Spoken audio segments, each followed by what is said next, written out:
Good afternoon. I now call to order the Tuesday, June 24th, 2025, 1 p.m. School Board Workshop. Please rise for a moment of silence, followed by the Pledge of Allegiance and the National Anthem.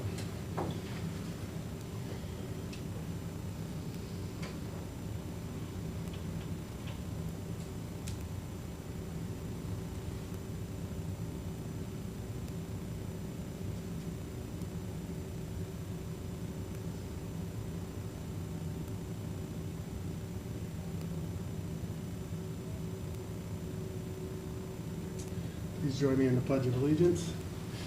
I pledge allegiance to the flag of the United States of America and to the republic for which it stands, one nation, under God, indivisible, with liberty and justice for all.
Thank you. You may be seated. All right, so we'll move on to roll call, starting down at the end of the table. Lauren Ramirez, present. Derek Barrs, present. Christy, Chong. Will Furry. LaShakia Moore. Okay. So we're going to move on to board member liaison updates. Do we have any updates, Ms. Ramirez? Yes.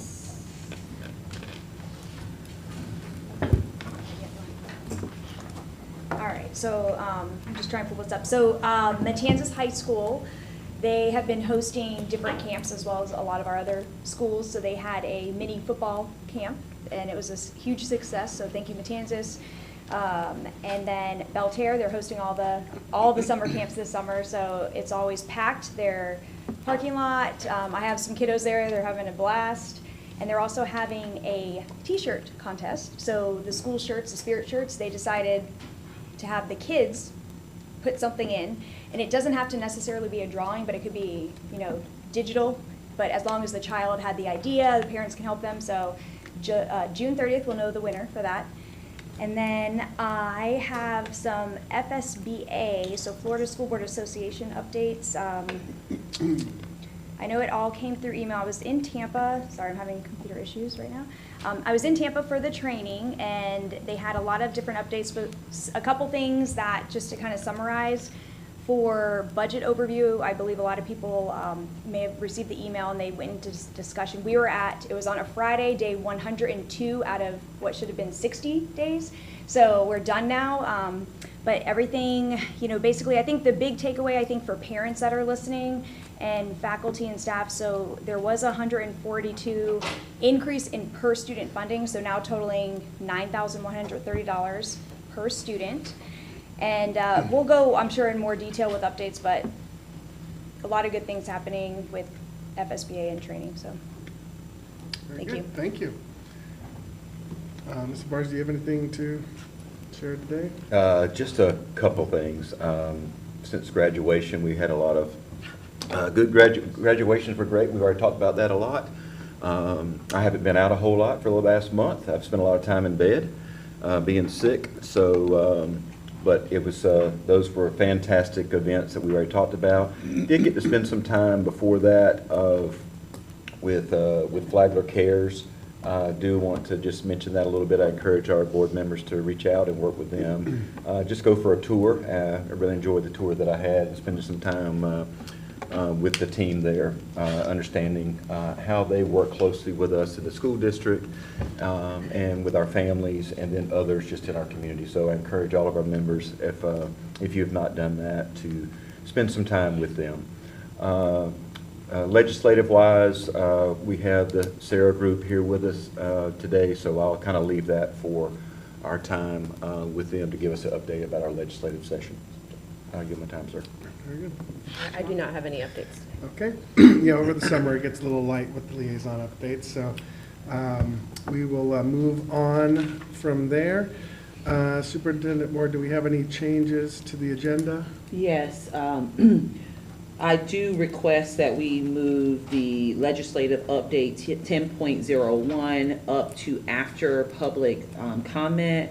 I asked for that change. I also want to just mention some changes that we're having some issues with board docs, and it was going down in some of the updates. So just for transparency, I just want to make sure that I mention, for the good of the group, some changes that have happened since last week. We did add the FTC fee schedule. We're presenting that today. The high demand teacher needs is an area that we have to bring before the board each month. It's been on there, but we're not sure if it was reflected every time someone came, so we just want to bring that forward.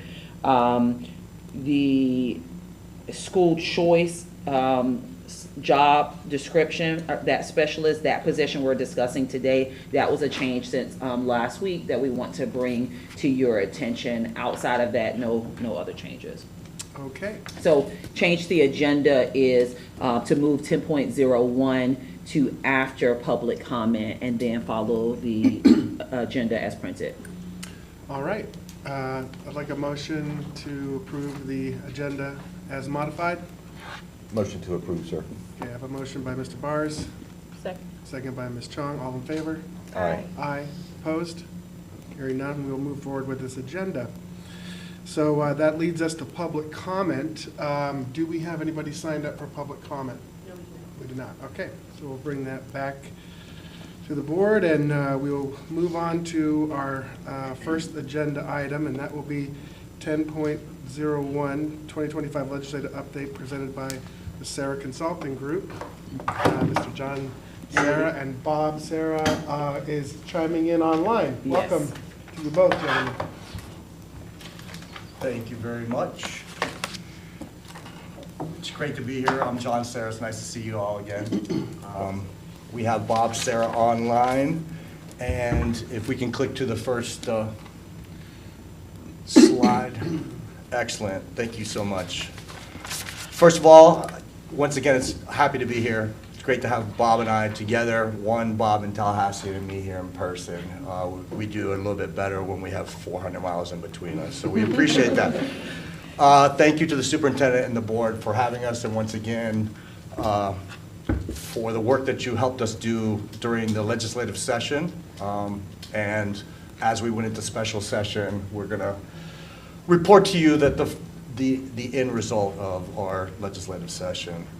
Our leadership in the state of Florida, we'll stay with slide one if you will, and ultimately, as you all well know, the governor, Ron DeSantis, Speaker of the House, Daniel Perez, and Senate President Ben Albritton. The Senate had a priority this year relative to what they called rural renaissance, and unfortunately by the end of special session, the rural renaissance did not take off the way that the Senate President would have liked to. The governor wanted to start with some local property tax adjustments, and that was his priority for our session. And as we moved through the session, the governor did win some of those items. One of the items he won was the reduction in the lease tax, and so he received a win. The speaker in the beginning did not have a specific priority. The speaker asked his members to work together and to do their best that they could to move forward. And within the first 2 weeks of session, we had a first special session. The first special session did derail our session a little bit, and the second special session created a little bit of a slowdown in the legislative process. The speaker, through the middle of session, determined that he wanted about $5 billion in tax reform. And so that created another speed bump within the legislative session, which brought us to the special session that we just completed. The only one that got the majority of what they wanted by the end of special session was the speaker, who got about $1.3 billion in recurring cuts.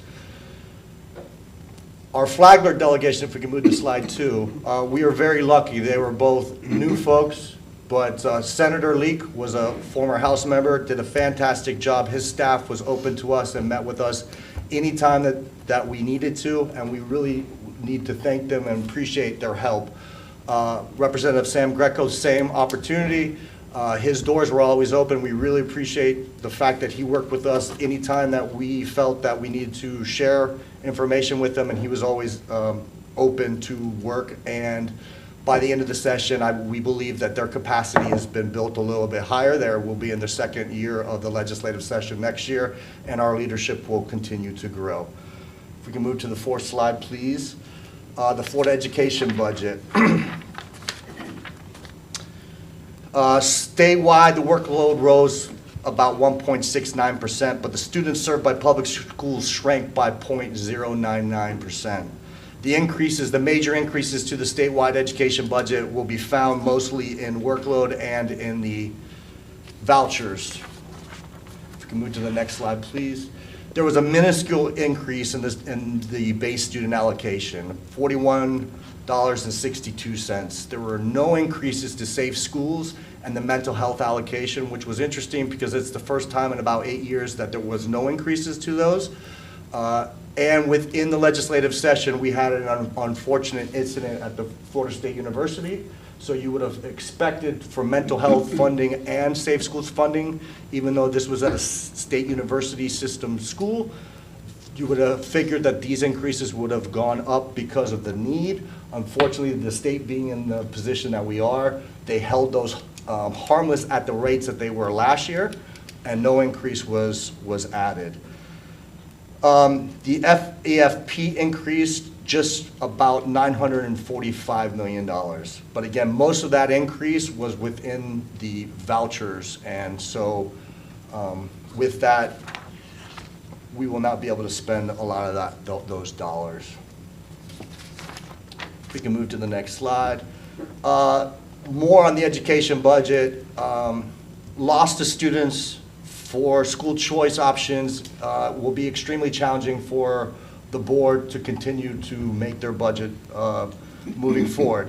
The average loss of 1% of students, with only 1.59 on average in the unweighted FTE. Funding vouchers above the line hides exactly the total amount, and it hides what is actually happening to 67 districts across the state. We are having our own issue. Other districts are having a worse time dealing with vouchers and the new budget situation. No increases in state in the safe schools or mental health. New policy on the add-on weights came through ACE, IB, CAPE. These were funded in a silo, and hopefully the state has provided enough funding to provide all those bonuses to all those teachers. FRS costs are going to go up, and so even though we talked about a small increase to our budget, but reduction in students, with FRS going up and other healthcare costs, we are going to have to be very smart with our money to make sure that these increases are able to stay in line with our employees and our parents and students and what they expect from the school district. The legislature provides basically a 1.59 increase per student statewide, and Flagler is getting about a 2.36% increase, but once again, there are a lot of factors that will not make that 2.36 a true increase. Legislative priority is about $1.9 million increase to the district total potential funding. requires the district to spend about $2.2 million more next year on legislative requirements, leaving small bits for us to do locally. Other local commitments for next year, I briefly spoke, healthcare, and other raises will increase our budget by a significant amount. Senate Bill 2510, the conforming bill, expands the existing Schools of Hope program by creating special funding for those schools, expands the definition of persistently low-performing schools, allows co-location of Schools of Hope at district schools that are under capacity. And within this bill, one of our wins that we received was recognizing universal pre-K students in capacity in our FISH report. That was done within this bill, so within a lot of good or a lot of bad, potentially sometimes comes a lot of good, and so that was one of the good things that we were hoping to receive. The bill removed all the weights, as I expressed, and now creates a funding silo for all of those weighted funding, and according to the state, that will be fully funded. I question if all that will flow through the way that they expect. I hope in the end that all of our teachers will receive the bonuses that they have earned. The DOE is required to submit updates and FEFP calculations without any duplication of students between districts and voucher programs. This was supposed to be a part of the bill. Unfortunately, it did not come through with the final negotiations. The DOE presumably will accomplish this same factor through rulemaking, but hopefully we can get a hold of where students are and when they are at their choice opportunity. The DOE will also recommend, as part of this bill, a new Title I performance incentive program, and that will be coming no later than July 1st of 2028. So they have 3 years to get that completed. We'll move to the next slide. Some of the, you were on the right one, thank you so much. No, one before. We had 3 platform issues. 2 of them we were able to successfully get off the table. One was the school start times bills, and so thankfully the board will use their autonomy to decide when those schools should be opened.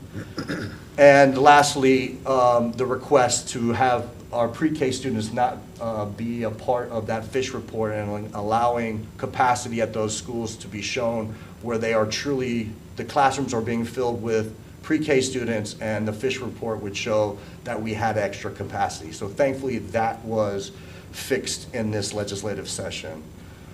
So 2 of the 3 of our platform issues were addressed. Slide 10 is next year, and Mr. Furry and I briefly talked as we walked in the door. As quickly as we just finished this year's session, and we apologize to staff and the superintendent, we are already rolling into next year before July 1st, and so just be aware that starting in October we will have committee meetings beginning. Hopefully we can get a platform provided and finished before September, so we can start advertising and providing that information both to our legislative delegation and our community as a whole. And with that, if we have any questions, I'd be happy to let Bob answer any of the questions you have.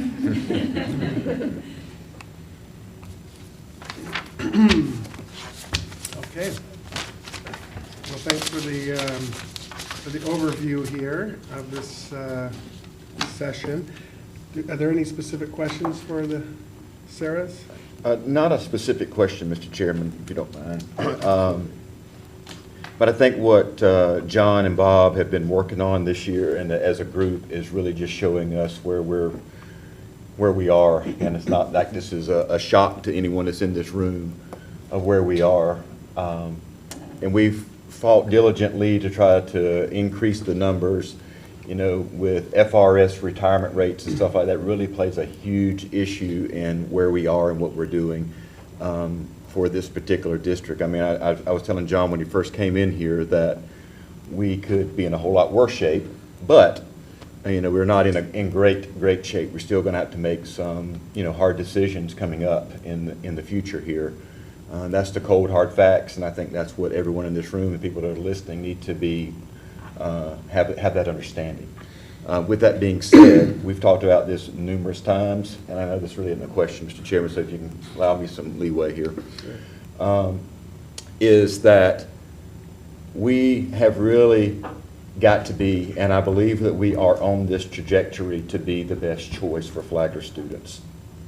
This just shows us that we have to step up our game, and we have to make hard decisions that are going to really affect, to find some way collectively with our community and everyone that's in this room to be able to say, this is where we want to bring our students to. Whether it's hybrid, whether it's this or that, whatever those situations are. I think we're on track for that, but this really sets the stage for us to set ourselves apart of being the best choice. And seeing graduation and seeing students go across there, we've got some really, really impactful students that have left here and other ones that are coming behind. We just need to increase those numbers. So thank you for giving me that leeway, sir. Maybe Bob has something he wants to add, but I really appreciate working with both of you this session and being able to go around the halls and talk to our legislative delegates and others to really help us through this process of where we are. So thank you very much. Thank you. All right. Did you have anything to add to that, Bob? John and I were disappointed about the outcome with Rural Renaissance. There were some real opportunities there that would have helped the district in its budgeting and provided opportunities to move some of our core issues forward. I do believe that the Senate President will be bringing that back next year, and I suspect that he will lock in on that priority at that time. Great, thank you. Bob, has there been any discussion in regards to that on the House side of where they stand with that for next session? Not yet. This was lost in the big picture of the tax cuts, and ultimately having just the 1.3 billion in tax cuts when the speaker was demanding 5. That was something that the president eventually gave up on. I was told by a legislator from Baker that at one point in time, Rural Renaissance was going to get approved, and as those final negotiations fell apart, it was lost at that time. Thank you. Yeah, and just to add on to what Mr. Bars was saying, you know, in slide 7, you know, it clearly, as you've outlined here, that we have, the legislature has provided about 1.9 million increase to the district, but with that, the new legislation is going to require us to spend 2.2 million in the next year. So this is a continuing theme of, you know, unfunded mandates that we have to manage here at the district level.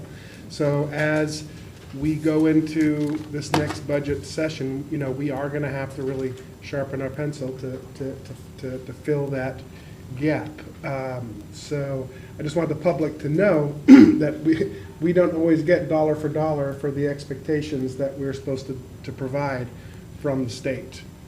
So.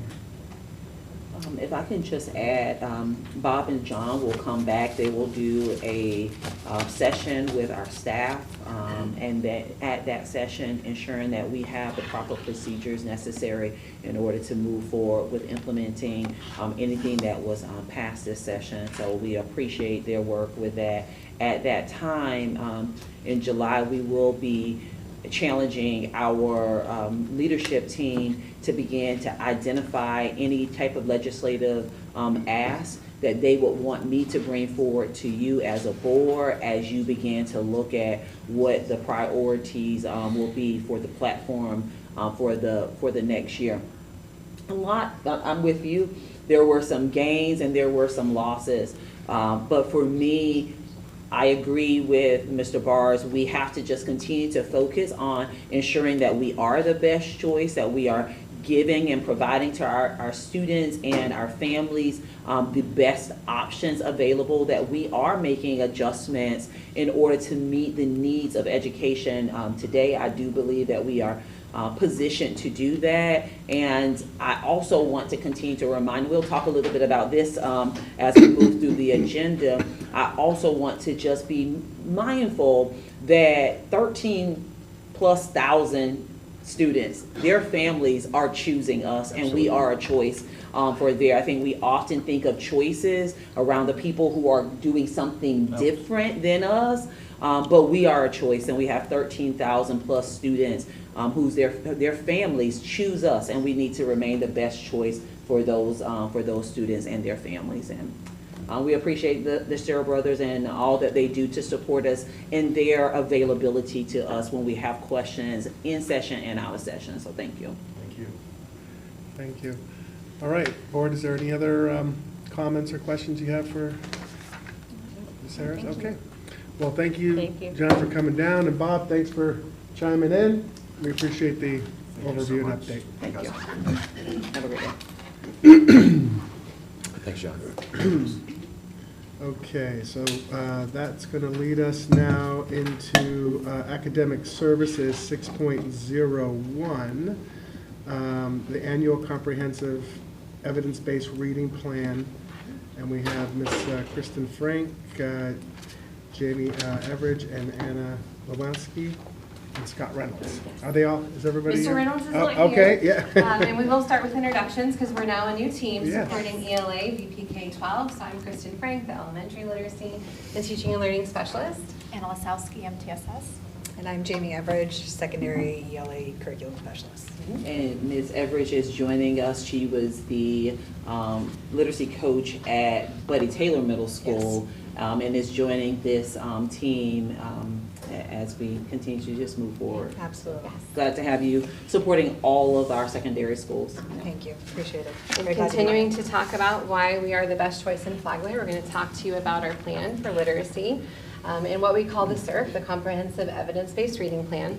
So the CERP became in statute in 2008 as a requirement for districts to notate how we were following state statute, things that we're doing to be in compliance, but also ways that we are growing and making ourselves better. So you'll see here an outline of some of these items are our achievement goals in reading, our current performance, and why and how we're going to grow, how we use our literacy coaches and the responsibilities that we have in that position, the literacy leadership teams that each school is required to have, and how we use those to determine and grow student growth, the professional development that we will offer, as well as how we notify families when students are determined to have a significant reading deficiency, and the MTSS decision trees, which is what our educators use to determine what resources are proven to work for students in need of intervention. It is a requirement now that our charter school, Imagine School at Town Center, be included in our CERP. They did elect to do their own. That will be approved by their own approval board, and it will be attached to ours before submitted to the state. This is the third year that state statute has us have our plan approved by you guys, our school board, before we submit it to the state for final approval. Okay. So with this year's reading plan, some of our focus includes measurable student achievement goals and ensuring that our students are working toward those, building continuity across the district, or continuing that continuity across the district, and having our leadership and our district schools work together, as well as continuing a data-driven focus on instruction and instructional practice, and following that Just Read Florida coaching model to ensure that we are getting the most impact out of the use of our coaches in the classroom as well as across the school. So our student achievement goals that we're planning for our 25-26 school year, we base those goals based off our 24-25 reflection. So in 24-25, we saw some big gains in many substantial grade levels. One of which I'm very proud to share, our third grade proficiency grew from 61 to 67%, which is the highest we've been in Flagler since 2017. So we're really starting to see big moves happening. We're doing a lot of work, as you'll see later, and have probably heard in years past, around ensuring that our K-2 instruction sets students up for success in learning how to read. So beginning in third grade, they can really branch into that reading to learn. We saw district growth in all 10 grade levels, exceeding the state in K-5 and exceeding the state in 9-10.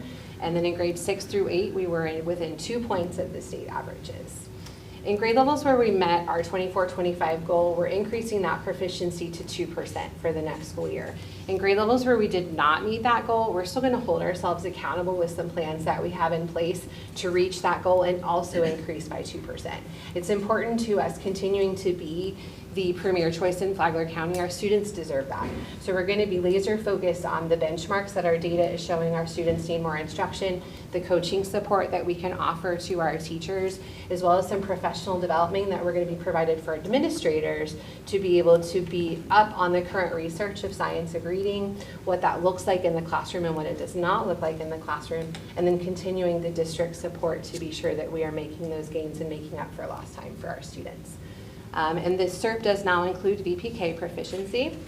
So our VPK goals for this next school year is to maintain the percentage of students in urgent intervention, because it was only 3% this past year. And then to increase our percentage of students who are at or above benchmark ready for kindergarten, which will increase us to 88%. Like I mentioned earlier, literacy leadership teams is a requirement of the statute for school improvement for literacy. There are a couple of ways that school leadership teams have purview to make this committee be what they need for our schools, but our principals do have to have certain members, like their literacy coach, their media specialists, lead teachers, and a variety of administrators on this team. The main function of this team is to watch data trends of the school, both summative, progress monitoring, diagnostic, and then make literacy decisions around any instructional changes that need to happen, any supports they need from the district office. And then the teaching and learning specialists are always available and are requested often to be a part of these literacy leadership teams as well.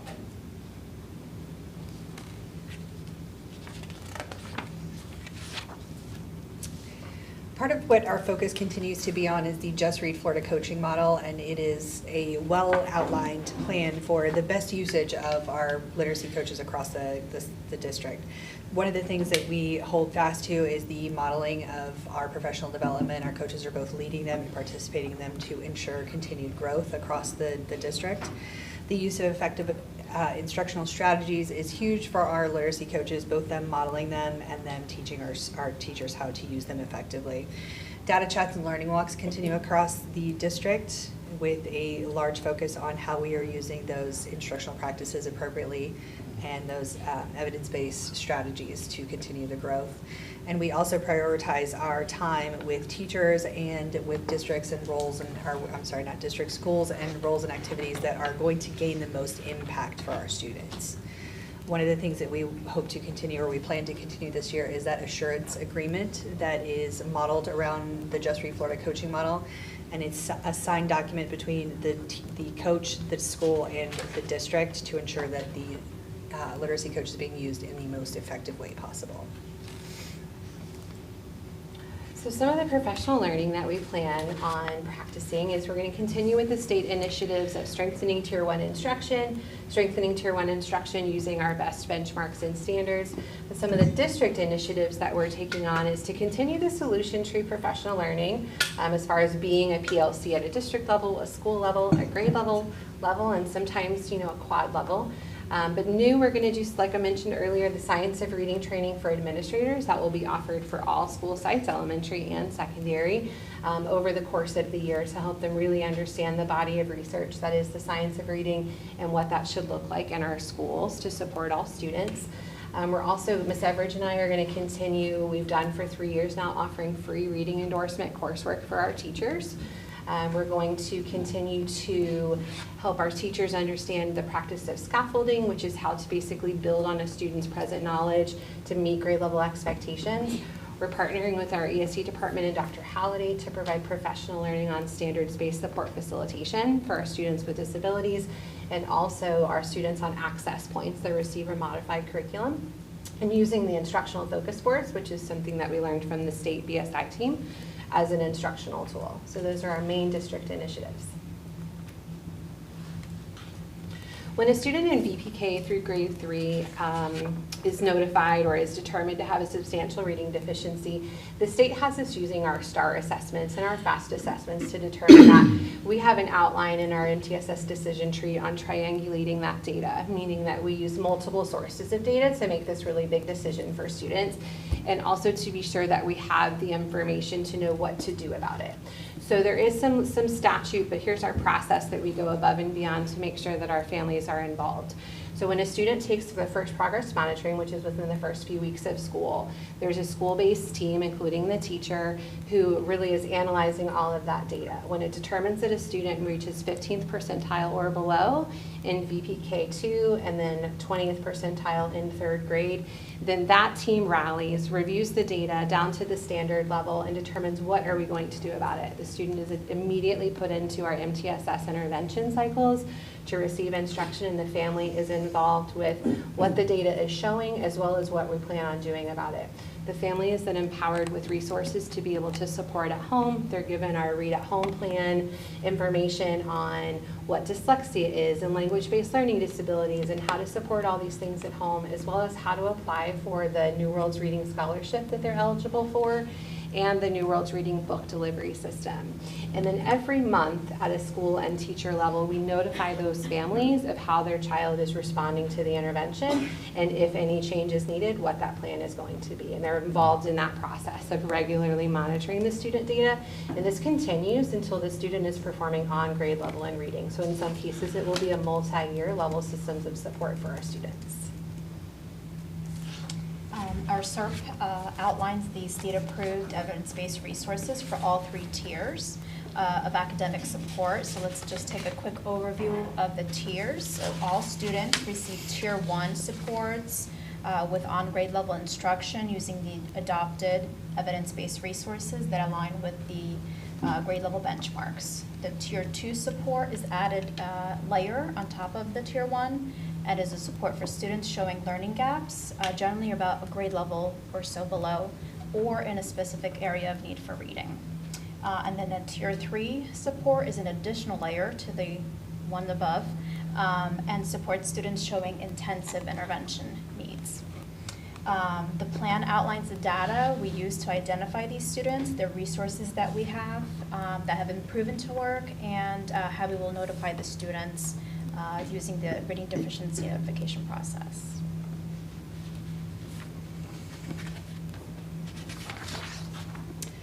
So in review, the SERP goes out every year since 2008. We are very pleased with the way it has turned out this year and are looking forward to continuing to implement these great strategies, including setting goals for our students and monitoring those goals, supporting continued professional development. We've had some great success in the last couple of years and are looking forward to continuing that growth, and also setting those literacy goals with our coaches, establishing some great goals and responsibilities for those coaches and continuing to see that through, and to continue the growth of our MTSS process as we're moving forward with students and to help move Flagler forward. What questions do you have that we can answer for you? I just want to say thank you, because this past year I've seen such a proactive approach more than any previous years, and it really shows. Just having all my kids going through the years, I really got to see it, and yeah, just thank you. Thank you. Yeah, I have a comment and a testimonial. So it really, what the district has done, so for parents, or anyone listening, things change, technology changes, but the data changes, and as a parent with kids that have been here, I've seen such an increase of just you guys wanting to know okay, why aren't these scores the way they are? Nothing will happen overnight. We know that, and that's for any reading obviously, but anything. But I will tell you, if you haven't sat down, so parents that are listening with students that reading challenges, it's not easy, but sit down with Ms. Frank and her team. They really will like guide you, they'll put the books out there, they'll show you the data, and our teachers have the opportunity, the ones that want to do this, because not everyone should be a literacy coach and shouldn't be forced, but I feel like we provide the ones that really want it and have that gift, but they have the tools, so what they have, they can get these tests and these certifications that they want, and it's covered, you know, and then it allows them to provide more to our students, but it's showing that it's working. And like one of my sons, I mean, like I can't, I mean, he's beyond the moon, but it's because of the team, but it takes years and years, but I've seen it. So all of this is, it's really good. So I'm very proud of you guys. So thank you. I will echo that, but I did have a question of what do you think maybe the biggest challenges related to the goals will be for the district? That's a great question. For elementary, I think we are still seeing challenges in first and second grade, specifically for students who have a lot to make up time for. So we ask students in second grade to really read pages of text, answer pretty complex questions. And for students who maybe didn't go to VPK or had a late start or had trouble in their early years, it's a lot to ask of them. So we're thinking about the rate of learning and how, like the mental capacity of a 6-year-old and what we can teach them, which I think is why it's so important that we are laser focused on our benchmarks and using our data the way that we can and the way that we're training to maximize every minute that our students are with us. We know that reading at home helps and all of those things are really important, especially the bond and love of literacy at home, but we really have to be sure that in every classroom, it's not a lottery of teachers, but in every classroom, every minute of instruction matters and that it's used in such a way to be sure that it's on standards. And I would say in the secondary world, I think one of our biggest pitfalls is the gap. When they come to us and they've already got a reading gap, we've got to find ways to correct that gap, meet students where they're at, and fill those gaps as they move forward. And we were lucky as a district last year and the year before to be able to instruct some of our literacy coaches and our teachers with Lexia Aspire, which is a program designed, it's a professional development program designed to teach secondary teachers how to meet those student needs and fill those gaps. And I think it's been a big help. We were lucky enough to have even some content area teachers that took those courses. So filling that gap for students, and then when we don't have the opportunity to fully fill the gap, finding ways to also assist them in building background knowledge, exposing them to complex text. So finding those ways to reach them where they're at and get them where they need to be, I think is the big caveat for us in secondary. And again, every minute matters. Every minute. We need to use every minute with such intention. And then I guess a follow-up to that is I agree wholeheartedly, and then we start talking about, you know, we already have a packed day, we have everything that's already going on, just normal everyday stuff, and then how do we fill that gap, and how do we get our teachers and our staff and everyone who's going to participate in this, how do we really, I don't want to use the word sell, but how do we do this from your perspective of being able to fill those gaps that you're talking about? I think a lot of what I've noticed is that it takes obviously buy-in from teachers, but the buy-in comes from seeing that little bit of success. So we get that little taste of success, and we know how we all are. We get the little taste, we want a little bit more. And I think when we start to see the buy-in with our ELA teachers and our lower grade ELA teachers as well, and then realizing that there's so much more benefit if our social studies teachers and our math teachers are helping. And I don't have the statistically important data in front of me, but it is research-based, evidence-based that students who are exposed to literature in their other classes, in their social studies classrooms, in their science classrooms, grow exponentially compared to students who just get an extra reading period. So when we start telling teachers things like that and they see the results of the work, we get that greater buy-in. And I think we've done a lot of work around like ensuring that when we're providing professional learning to teachers, we're backing it by evidence and by research. Absolutely. It's not just because Kristen cares for it, or in Kristen's 21 years, this is how she taught reading. It's because we have evidence and research that says this is how the brain learns how to read, whether you're 5 or 18. And so I think that helps by buy-in as well. Absolutely. And then that support us in that work in that content area teacher of, if you're reading your bio manual and you're reading your Algebra 2 textbook, it's still reading.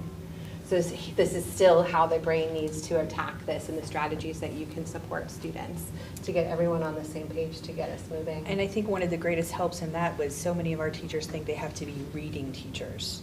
And when we take away the idea that they have to actually teach reading and can instead just expose students to reading, and we take that pressure off of them to teach it in a certain way or to whatever, like we ask them, just use the vocabulary. So if you're teaching an informational text, just use the vocabulary. And so then that's a part of also this, and now we're doing that with teaching and learning for our teachers to make sure that they understand this, to give them that tool. So you have the testimonies that are being said, like the 2 school board members here had with their children, and others that would be that way. Yes. And be sure that we're teaching skills and instructional practices, not, teach students skills of what to do when they encounter a word they don't know, not the old antiquated way of giving you a list of all these words you need to memorize and remember on Friday, but not remember how to use next week.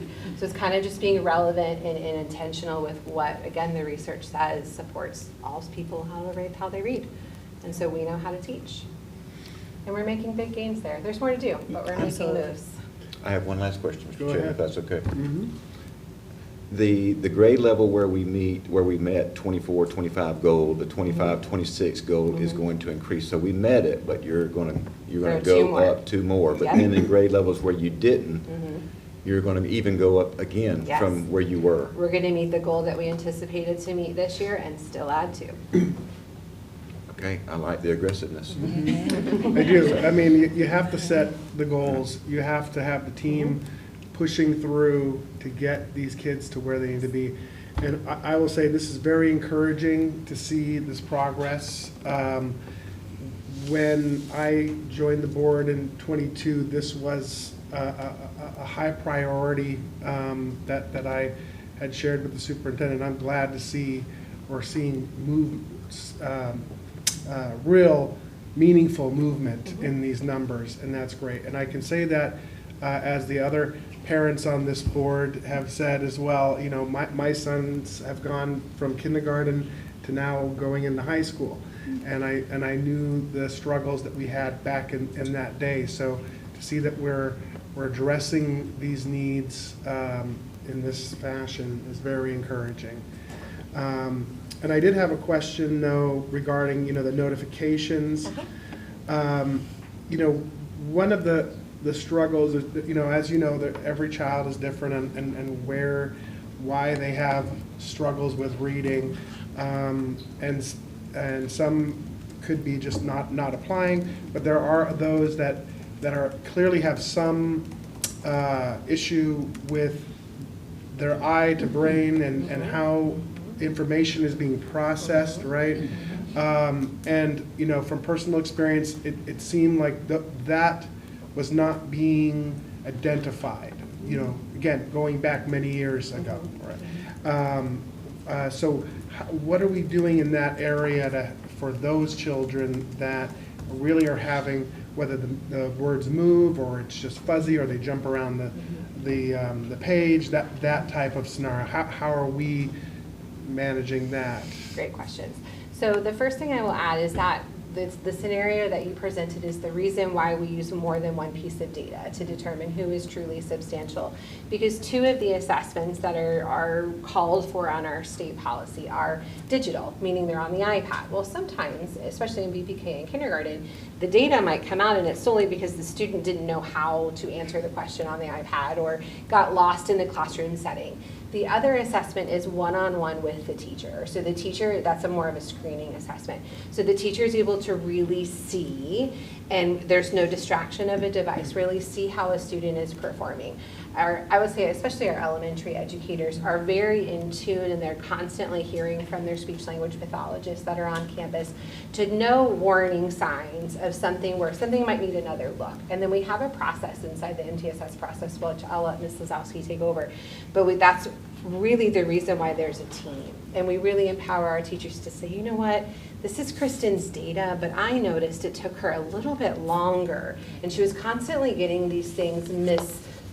And elementary teachers, you want to talk about being like meticulous on notes. They really are, because all of that anecdotal data matters. When I then go to my team and meet my speech language pathologist and say, hey, you know what, I think there's a language processing.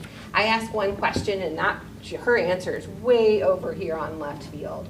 Or I ask a question and I kind of get a blank stare for a minute and then she needs me to re-answer. So that goes through our MTSS process, which I'll let Anna take over. The team can decide to do several things, like an observation and look at student samples, provide additional time with the different supports, and then looking at the response to intervention data to see if the gap has been closed or if an more intensive approach needs to be taken. So there's different pieces of data that it gets looked at after that, along with the tier 1 data that everybody takes, and then next steps are taken a look at. And strategies are shared with the teachers and all instructional staff that support the student, whether it's an interventionist, an instructional para, classroom para, and the interventions for the academics don't wait. We get started on those right away, and then we include the strategies that are suggested to either eliminate possibilities or really fine tune on what the concern is. And then we have those steps for evaluation and things like that the process handles. But your scenario is exactly why we need more than one piece of data to make these decisions and why we have protocols and procedures for a team approach to support students. And if I can add, I think that we've also done a better job of really communicating to the families and ensuring that they know that we see the need, or if they've identified the need, that we are addressing this immediately. Because a few years ago, we would get many complaints around families who felt like there was this waiting process. And I think we have done a really good job of helping to better partner with families so that they know if a need is identified, that need is addressed immediately and how that need is being addressed. We still get a few that come up where we have to just kind of reiterate what's being done in order to address the needs. But as an organization, I believe that we have gotten much better with communicating to our families what the need is and how we're addressing that need and how we're going to keep them abreast of the progress that their child is making related to that area.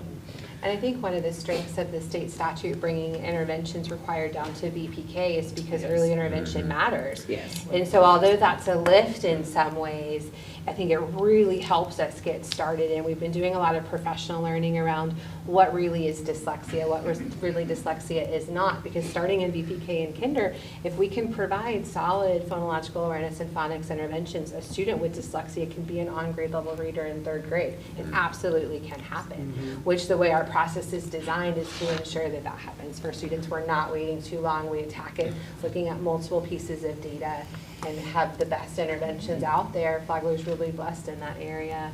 And defining roles of Yes. who, when we identify the need, who is the person that is going to be providing this intervention? Who will be, when will that happen? When will we come back and review it? Another thing that I think aids to the success that we have seen, we came on with our professional learning communities. We've really embraced that as an organization. So now we have our teachers that are coming together in structured groups to plan and to talk about their benchmarks together and identify what is it that we're going to use, what are we going to do in order to address this benchmark. And so we're stronger and better together. And so those professional learning communities have really helped us to see the increase that we're seeing, as well as the instructional reviews that we're having at each of our schools, where we're going into the schools, we're talking about the data as a collective team, we're walking the classes, we're seeing the instruction that is happening. So I'm super proud of the work that we have done and what we've been able to accomplish. Proud of the success of our students, and I know we're just getting started. That's great. And so we are making interventions starting in the VPK? Yes. Great. Yes, so that substantial Great. deficiency process, that 15th percentile using multiple sorts of data starts in VPK on all of our sites. And then we have some relationships we're building with the private centers in Flagler to be sure that they have that information and we can offer any support that they will receive to help ensure that it's happening, so that all of our students who come in for kindergarten have received it and they're ready. Now, do you have the data on the gaps that you mentioned earlier on, the cause of that? Are we seeing that when, say, if somebody came from a VPK outside and coming in, or are we seeing it for students that started within our organization, or are we seeing it for people that just coming into the district, say in second grade from moving to the area? Where are we seeing the larger gaps? That's a great question. If it's okay, we'll gather that, and when we come back to the 3 o'clock in 2 weeks, we'll have that for you. Okay, that'd be great. Piggyback off, you said about V pre-K a while ago, about the other V pre-Ks in the community. Are we're providing some sort of information or support to those centers? So they're connected through our Early Learning Coalition, which So- is a Volusia Flagler Right. partnership. And Okay. yes, they have relationships with Ms. Sebastianelli, who is our VPK coordinator. And then I could go out and they had a position as an early emergent literacy specialist. I will now fill that role and support those centers with literacy practices. But it is a relationship that has to be initiated and maintained Yes. on their end, of course. Sure.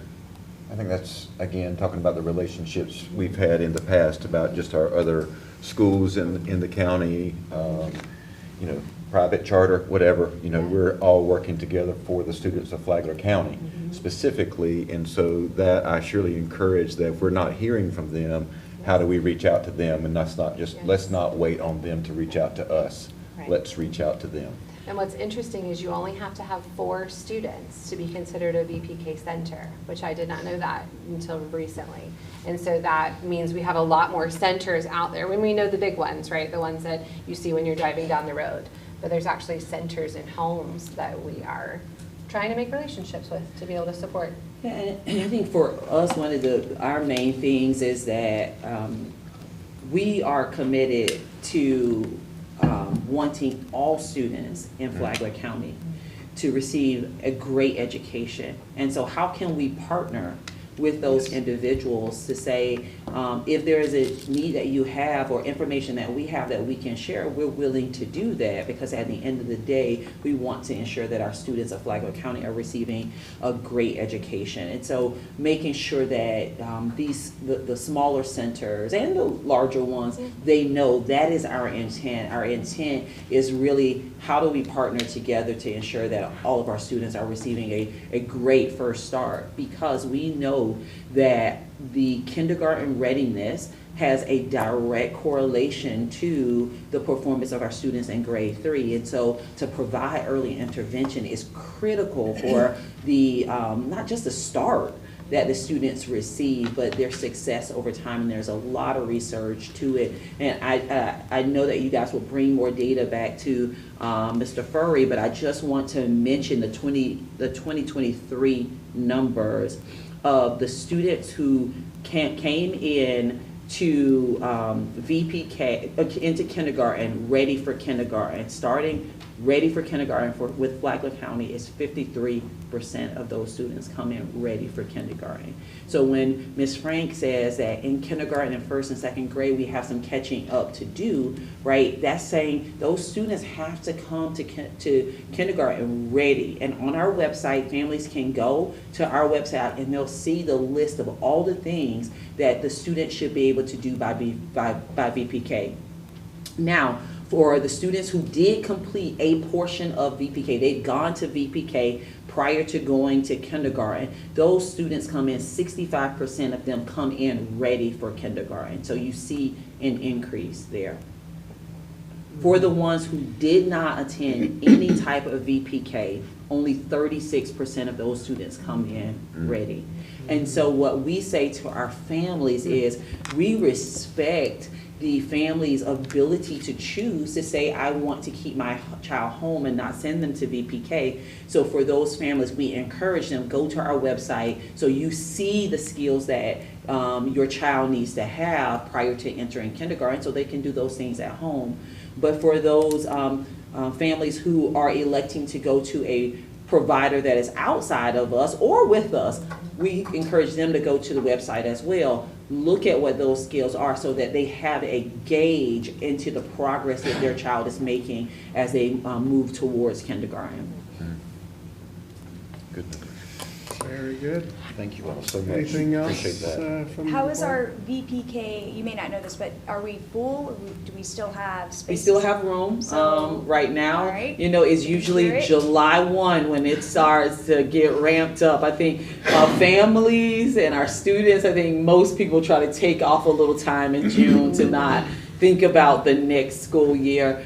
But I really, really encourage our families to go ahead and do that because we always fill up quickly. And then we will begin to offer space at available schools. But if you want to get into the school of your choice, you need to do it now. You can reach out to the registrar at our elementary schools in order to do that. And I want to remind our families, as well as introduce to our new families, that on our website, we have our annual registration for our new students. That is a digital format that they can go online and get that done at the Flagler School's website. But if you want to go to the VPK program of your choice, you definitely need to do that now, because after July, we will begin to fill up, and then we will be offering spots at those schools that are not yet to capacity.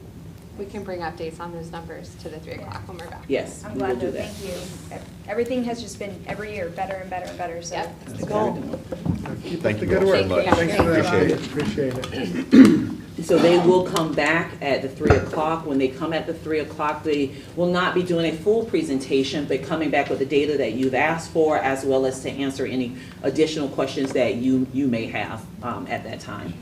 Okay, so we'll move on to 6.02, strategic plan, spotlighting goal 6. And we have Dr. O'Brien and Mr. Foley.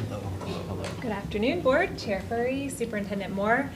We are here today to give you a spotlight on Goal 6 of our strategic plan, which is communication. This goal is really about how Flagler Schools aims for exemplary leadership in communication. We have creative support for initiatives that will educate and increase awareness, and clear communication ensuring student success and district goals. That's okay. Why do we have this goal? It really aligns with our guiding principle of trust and respect for all, and the belief that open communication, honesty, and trust are essential for providing a quality education. We believe that improving communication will ensure all stakeholders receive those consistent messages from our district. And Mr. Foley is going to give you an update on where we are with our outcomes.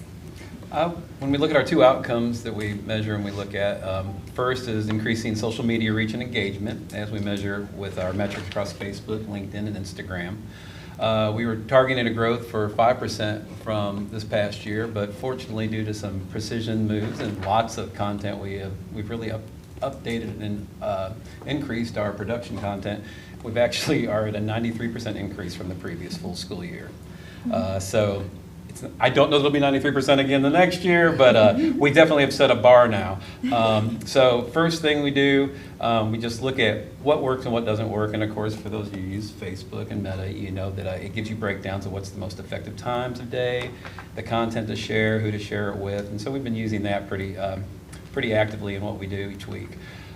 You'll see that there is a difference in what we've been actually gathering data-wise. We now use LinkedIn. Previously it had been X or Twitter.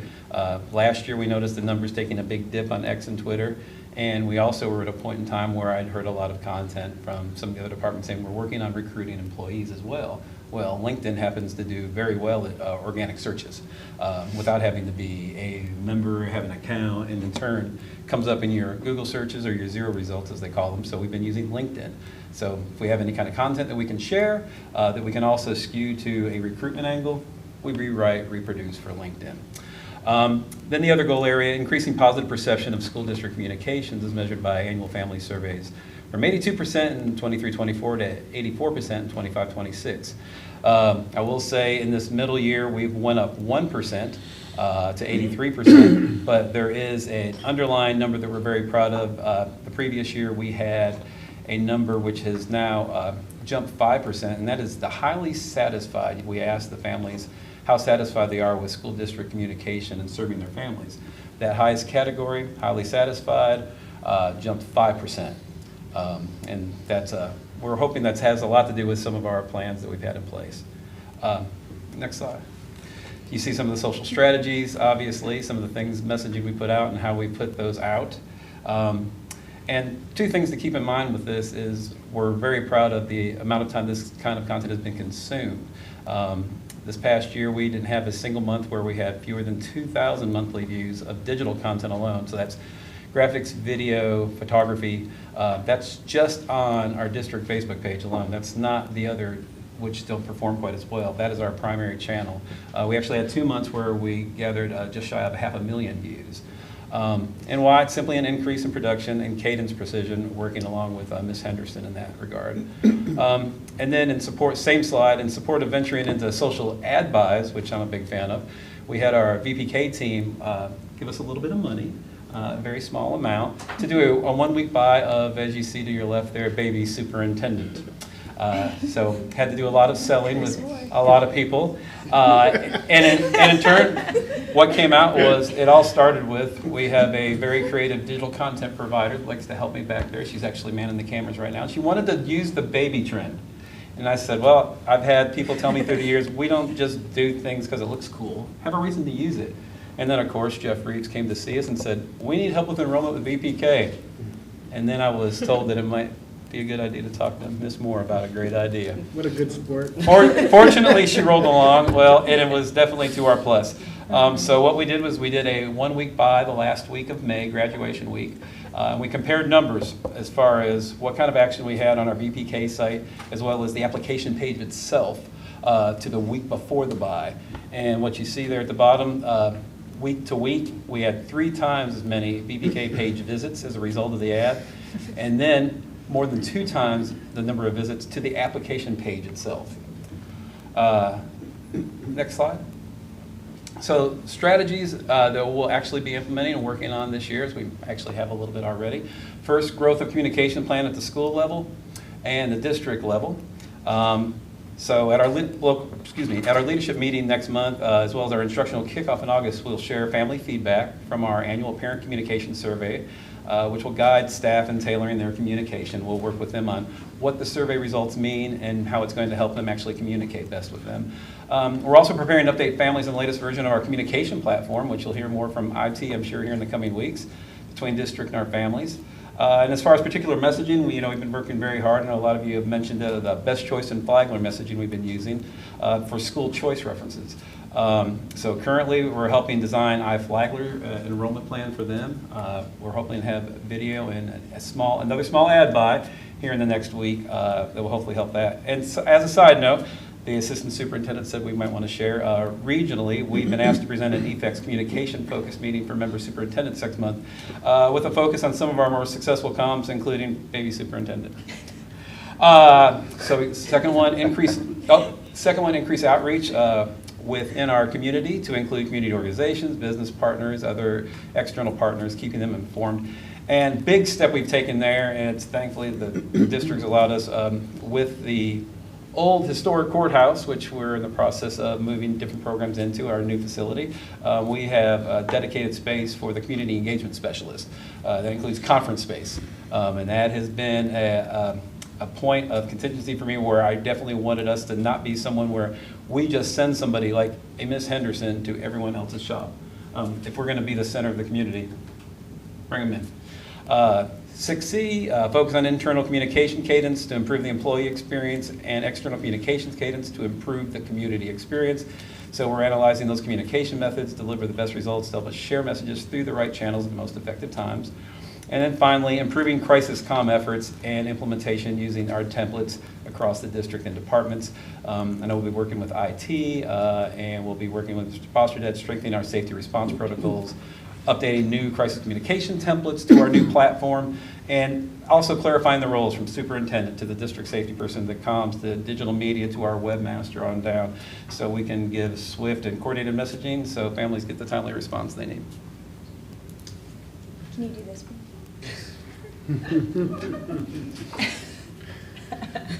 Do you have any questions for us? I just have a comment. So I really appreciate the Facebook marketing that you guys have been doing, and always, but it's very clear it's getting out there. So continue that. Appreciate it. Mr. Chair. I echo that. I mean, you all do a fantastic job. A couple of things, really what I like to see and what you all do is just the community engagement pieces that we are really involved in, really showing the Flagler Schools brand and being able to expand that out even further and further and further. And, you know, I noticed it like you were over at Flagler Beach doing something with the mascots and all those type things, but just really being involved in community efforts and events and so forth. And I think that's really important, being able to have different people that are there and then showcasing that. With that being said, the school sites, I think we're doing a really good job on our district site. So I guess my question would be is, how do we expand their brands at their schools to really enhance what they're doing? Because you can't put every single school on the district site. They've got to do some of their things. So how do we make that better and more informative? And that's actually one of the points we're bringing up at our kickoff meeting for our instructional staff. And getting people, we've had people in positions at each of the schools in the past who have been, lack of better words, in charge of the social media page, or in charge of the website. But as we quickly learned in doing our own inventory the past few months, Ms. Henderson and myself, some of the pages don't get updated that frequently. They have other things going on and they're not able to tend to those. So we're going to come up with some sort of process, hopefully that will allow us to keep them on their toes, remind them, but we want to try to encourage them at the instructional kickoff. Get a couple of people that are truly dedicated, that realize the messaging is not going to get out there unless you do it first. And that by far and away, I think if anything, those numbers show that's exactly where they are, so all we got to do is say it. Right. Okay. For that, have we, and I don't know if this is a possibility, but just have we ever considered where high school students, it could be like an internship, you know, a non-paid volunteer, because some of them are really great at that, and I don't know if that's an opportunity, but just to make it all across the board. But I definitely love the idea. It's definitely something I want to share with them. I like that. I like that a lot. Volunteer or low paying, like, you know, entry level out of the, but. I've only done it before on a collegiate level, and we had students that did help out with that. There are different points that you need to be aware of and things we'd have to investigate, but I definitely like that, and seeing the principals, the stakeholders there would encourage that. And maybe I we know can. some of them do like student takeover, but I think what I'm hearing you say, how do we get our students really involved in supporting that? But I Because definitely think yearbook, that's you know, something to they're consider. like high school level, the yearbook, it's all them. Like those teachers are not, I mean, so they could definitely handle something like that, obviously based off of campuses and principals, but could be interesting to see. Well, I love the idea simply because most of the people that we probably would handpick for a job like that if we went to the schools, they're walking our message already. You know, they are de facto PR managers. They're amazing. You know, like our engagement coordinator back there, everywhere she goes, they know her as Flagler School, so we want to make sure that everything she does, everything she says reflects that. Well, these guys, they do it and they're not getting paid at all. So we definitely want to find ways to utilize them if we can. So I like the idea. You know, and if we looked at it kind of, you know, when we have need to get information out right away, obviously that's not a very efficient way to just have that sent out. But we do have our scheduled events every year, like back to school jam, or you know, the tailgate, or whatever it is. And you know, one thing we could do is kind of put out a schedule of these future things we want to communicate, and then we can make it kind of like the the election guide, right? Yeah. They submit their entries, right, and then it gets selected to one that we use, right? So I mean, I think that would be a great way, and it would have plenty of lead time to work that through. So it's not like, you know, oh my gosh, we got a deadline, you know, come on. Right, absolutely. But I think that including our students, because I know that they are very talented when it comes to social media. I mean, if we were to probably look at some of their personal social media, some of the things they're creating on their own, it's probably pretty amazing. So And it goes with Diploma Plus, right? Right. Really helping the students to be able to identify what their strengths are and how they can use the talents that they have in order to help their community, but also looking at what are those ways that we can incentivize them as well. And I will tell you that I have experienced firsthand some very successful social media influencers and people that promote influencers. And I was astonished to learn that I was selling a house at a significant value to a 22, 23-year-old that are in this field. So there is opportunity in this space. So, to cultivate and promote and nurture this could be a great asset. Anything to help it grow, because Yeah. we spoke earlier about this amongst leadership cabinet, that it's turned it into a de facto communication method for families. There's not a lot of people that will reply to our emails, and if we get a phone call, they'll just take in that information.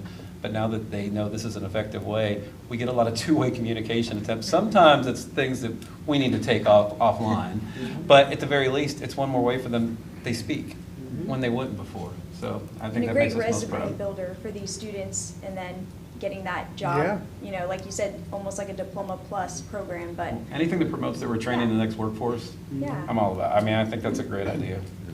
I had some questions in more specific to how we are disseminating the social media posts. Are we just posting them? How are we promoting the posts? Do we buy ads or targeted ads and things like that?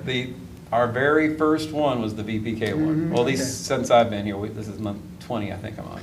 So that was the first one we've ever done, and it was $100 for a 1-week buy. We marketed directly to only families in Flagler County that had 3 and/or 4-year-olds. They're the only people that got it, and those were the results we got. That's great. Well,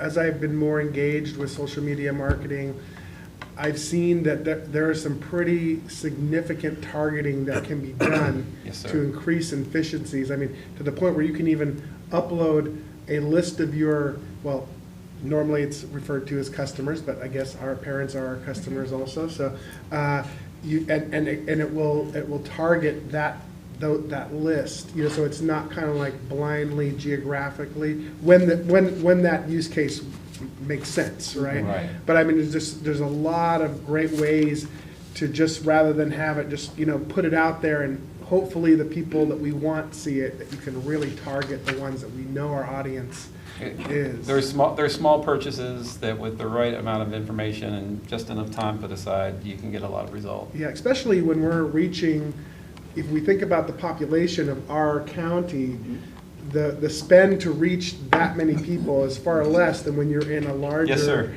So to reach that, so we could actually really maximize our return on investment there, I would imagine. Especially when we start thinking, we talk about VPK or the early learning, pre-K, all of that.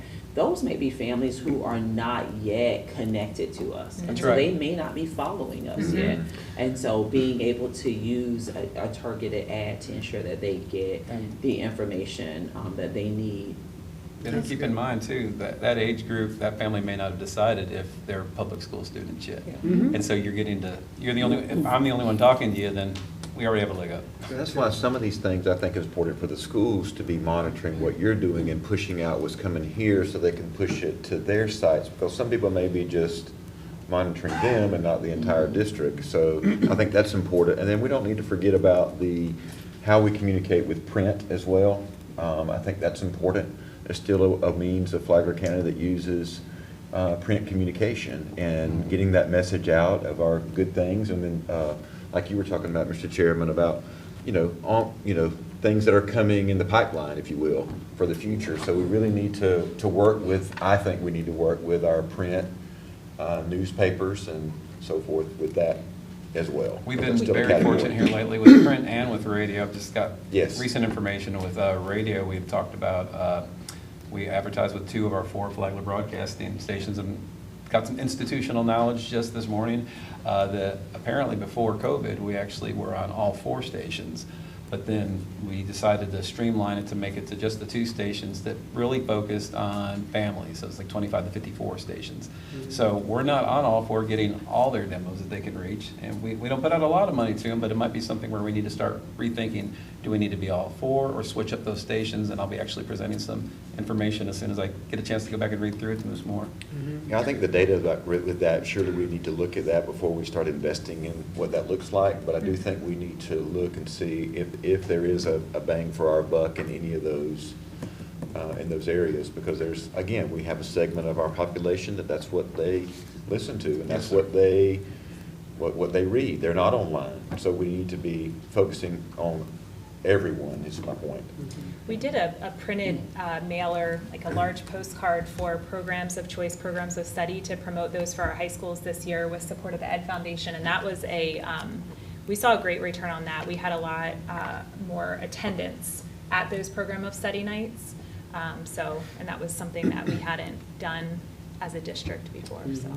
And I think, if you don't mind, is especially when it comes to our transportation and things of that nature and how we get information out. I see a transportation person in our audience, and made me think of that, is making sure that, we're pushing things out for transportation and how important that is, and how parents can get information, through this and this means, and where their students are, and how that all this information works, and putting that out in every level that we can. And you do a great job, but we have to focus on that. Yeah, especially as we get ready to gear up back to school. Yes. We know school is starting, but there are members of the community that do not. And so getting out in the newspaper, on the radio, on social media about school starting, students at bus stops, I believe that all of the different platforms have a purpose, but their purpose for each part of the information may be different. There may be a platform that we use for everyday information, and there may be platforms that we need to have a broader reach of general information that's good for the community as a whole versus what's important for our families that are attending our schools. And so I will say that Mr. Foley, Mr. Henderson, they do a really good job of following up with families when they reach out. They do an extremely good job with that, and that's important because we want them to come to us with the questions that they have. And so I want to just continue to say to families, if you have questions, reach out. They can email the board, they can email myself, they can call us, but they can also reach out to Mr. Foley and Ms. Henderson, and they get back and they respond, and that's important. I will say the important part of that, if I can, is that Ms. Henderson and I really like to focus on is we love that we're getting to help these people, and we always hope it's a topic that we can discuss in the public eye. A lot of times it's private, it's about your student, we get a hold of you offline, but we love when we're able to help and then everyone else knows we're helping you. I mean, that means a lot. I mean, I think that's really going to go a long way in getting other people to reach out that way. Well, and I think that when it comes to the type of marketing, and we've talked about this before, there are, there's 2 types of marketing. There's, branding marketing that, just keeps us aware of our brand out there, but there's also a direct response type of ads where it's call to action. Right. And, the timing of those ads on when we're, as we're coming up for, enrollment of different various parts of our organization, it's, having those call to action messages, and also, I think it needs to be, again, more getting in the creativity to get people's attention. Right. Things like baby supped, right? Not every time, but but not every time. but having these things there, because where I've always was taught in marketing early on was in an ad you either want to make them laugh, cry, or think, right? And that's what's going to get their attention, right?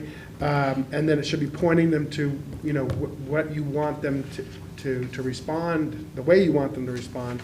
But I've always found, in the mix too, testimonials can be a great way to promote things. And I was thinking about when you mentioned about the district website versus the school, not website, but the social medias, right? Okay.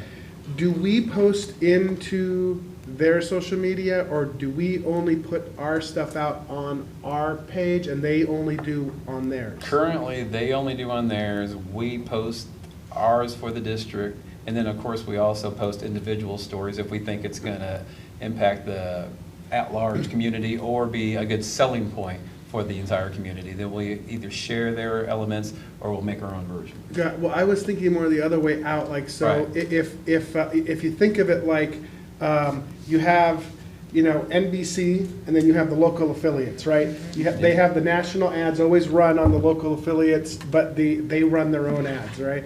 So, and I don't know the logistics of pushing this out, if there's technology where you can send it out to, but if the district could if we have a message on ours, that's a general message, it pushes out to all the schools' social media pages, it just broadens that broad reach that we're trying to communicate. And they're still able to add their content too, but we can communicate to everywhere. I think with leadership, with our leadership, our instructional kickoff, I think that'll be a great topic because it's twofold.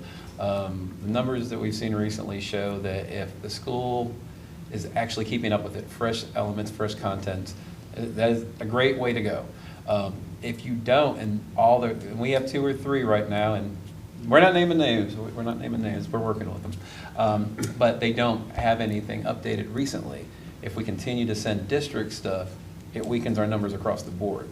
It's an algorithm thing till where they won't show our elements to everyone.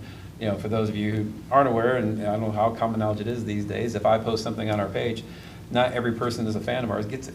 And there's, for different reasons, different people get it. It's not going to everybody. If you look at your wall every day, you're not going to get everything I get. You'd have to come to us. So the algorithms impact exactly what all is going to get disseminated and how much it's going to get disseminated. And if we don't have that true follow through by all the individual schools, which we'll have to work with them on, this will be a first time talk for me to actually talk with them individually. So I'm sort of looking forward to it. If we get that kind of interaction, then feeding district elements too makes a lot of sense. If for any reason it doesn't, we just have to look at it and Yeah, because make I would adjustments. imagine there's some parents that might like, you know, Old Kings Elementary, but aren't following the district page. Right. Just because they didn't think about it, right?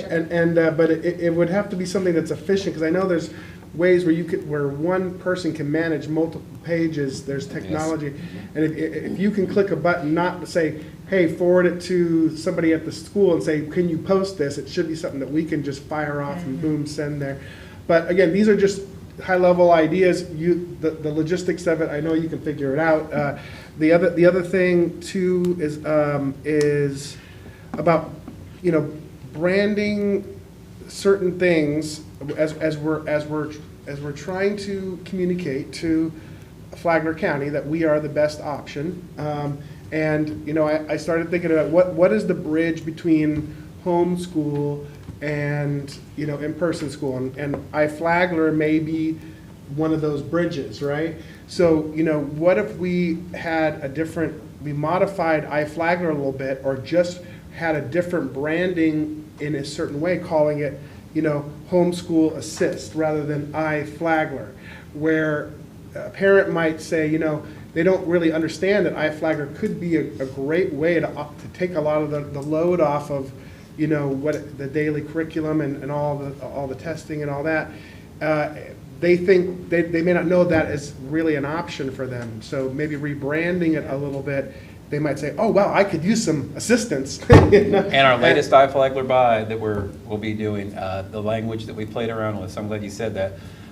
2 lines from it. It's home-based learning powered by teachers and curriculum of Flagler schools, real educators with real experience here at home. Prefer the flexibility of what homeschool education has to offer, and then we sell iFlagler. So it's exactly the angle we were looking at, so I like hearing that.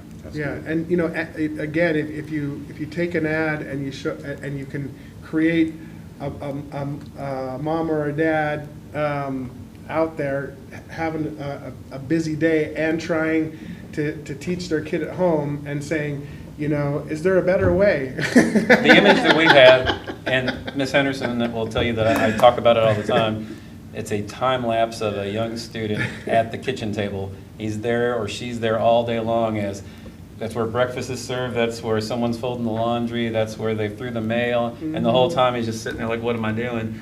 and then going to black and saying, you know, we do that. Yeah. You know, I can black see the baby schools, yeah. flicking the applesauce on the schoolwork, right? It's like, right. Absolutely. Okay, There's well, too I think much- we got the kind of I the just idea, wanted to add what. one more to that, because I think we're probably at the end. The homeschool, that, I know we want to partner a lot, like, you know, if homeschool's for them, but how can we help them, or vice versa, and we have the PEP scholarship. That might be an idea with your social media, you know, joining local homeschool co-op groups as a partnership, and then even, you know, I'm sure, you know, making meetings. I know you mentioned like but that would be great with the homeschool, like sharing it with them, and events like, or hey, you know, this is what we offer, because a lot of them want to take these programs through that PEP scholarship. Absolutely. Yeah. But yeah, you guys are doing great. I like Yeah. that. I like that. Very Thank you. encouraging. I like the way where we're going with this here. Mr. Chair, this may be towards the end for a board request, I'm not sure, but if it is, I'll change it. But towards here recently, we've been, well, just before school got out, we were getting a lot of text about crashes with, between school buses and so forth like that. My traffic deputy over here reminded me of this, is that we need to do some sort of connection, working with the sheriff's office as we start back into school. I know we've done some things to that in the future or in the past, but we probably need to be focusing on that with our transportation folks, our traffic folks with the sheriff's office, and us, and how we kind of coordinate those efforts together, and some sort of campaign, if you will. So, Mr. Barsby, actually, I just saw on my calendar from last year, I looked year to year, and last year, this was the week, Ms. Henderson actually went out with me, we went to transportation because they had a process already in place where acting city manager came out with, I don't remember who it was from FCSO, you? Finn. Was it Finn? And they together did an on-camera at transportation about, all right, school's coming back, all the things you need to know when it comes to getting on the bus, safety on the roads. And so it's definitely a time for us to revisit that and make sure they're on the same page. a lot of little fender benders towards the end of the year, it seemed like. I mean, it's all during the year, but it seemed like it was getting more and more and more. So, Very good. all right, thank you. All right. Thank Thank you you. very Thank much. you. Great Appreciate job. that. Thank you. Yes. Okay, so we're going to move on to 6.03 mental health plan. Ms. Williams, Mr. Finelli. Good afternoon, Board. Superintendent. Good afternoon, Chairman Furry, School Board, Superintendent Moore. We are here today to present the timeline for our mental health plan. So today will be a little bit of an overview, and then we'll be coming back at future meetings to discuss the plan in more detail. I'm going to turn it over this time to our counseling coordinator, Ms. Williams, for presentation of the timeline. Good afternoon, Board and Superintendent. So today we're really just talking about notification of what to expect and what's coming. So the mental health plan is an annual plan that we put before, or we place an application for at DOE's site by August 1st. What is required in this plan and its purpose is indicated here. So it establishes and expands school-based mental health care. It trains educators and school staff in responding to mental health needs, and we have to have a goal around connecting children, youth, and families who experience behavioral health issues with appropriate services. So those are our three goals that we try to meet with our mental health assistance allocation that we receive from DOE annually. The mental health plan overview and sections. There are 4 sections in each one of the plans, and the first one indicates what the assurances are. This grows on an annual basis based on all of the new legislation that comes out. So we are now at 16. Last year we were at 15. The one addition this year is a system in place to measure program outcomes as outlined in statute. We already do that for our program outcomes to identify how often our students and our providers are actually connecting. So if that is the outcome of the definition of what they consider measurable program outcomes, we already are doing that.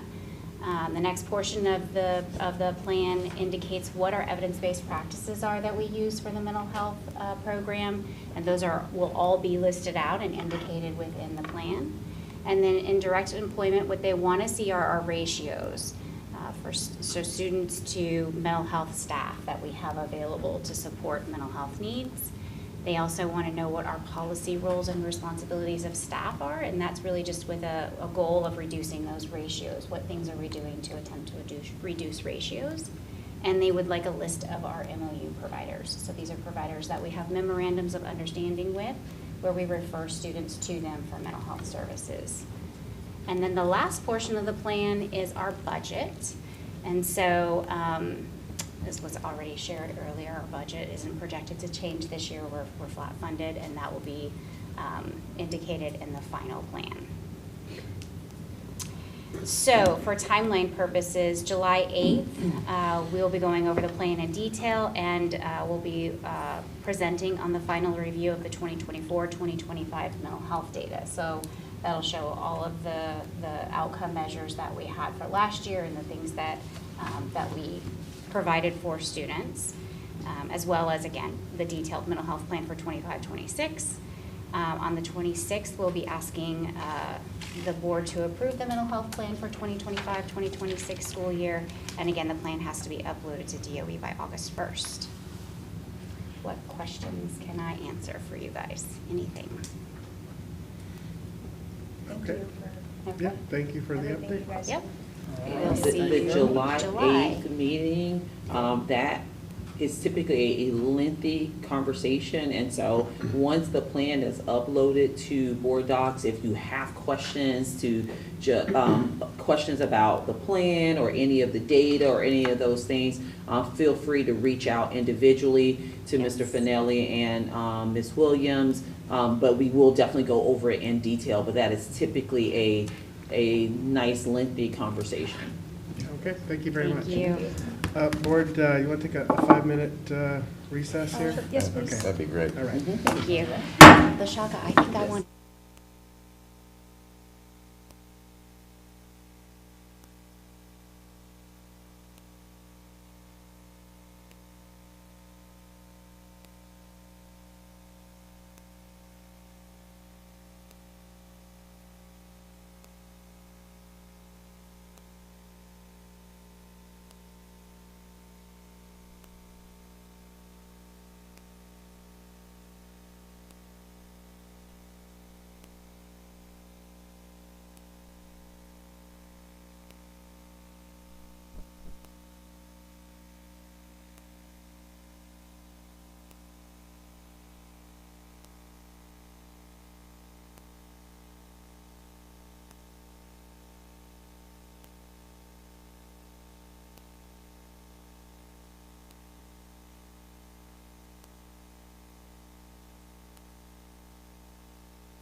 Resume our meeting, and we're now moving on to 6.04, Student Code of Conduct Revision Process. And we have Mr. Glasgow, Mr. Finelli. Welcome.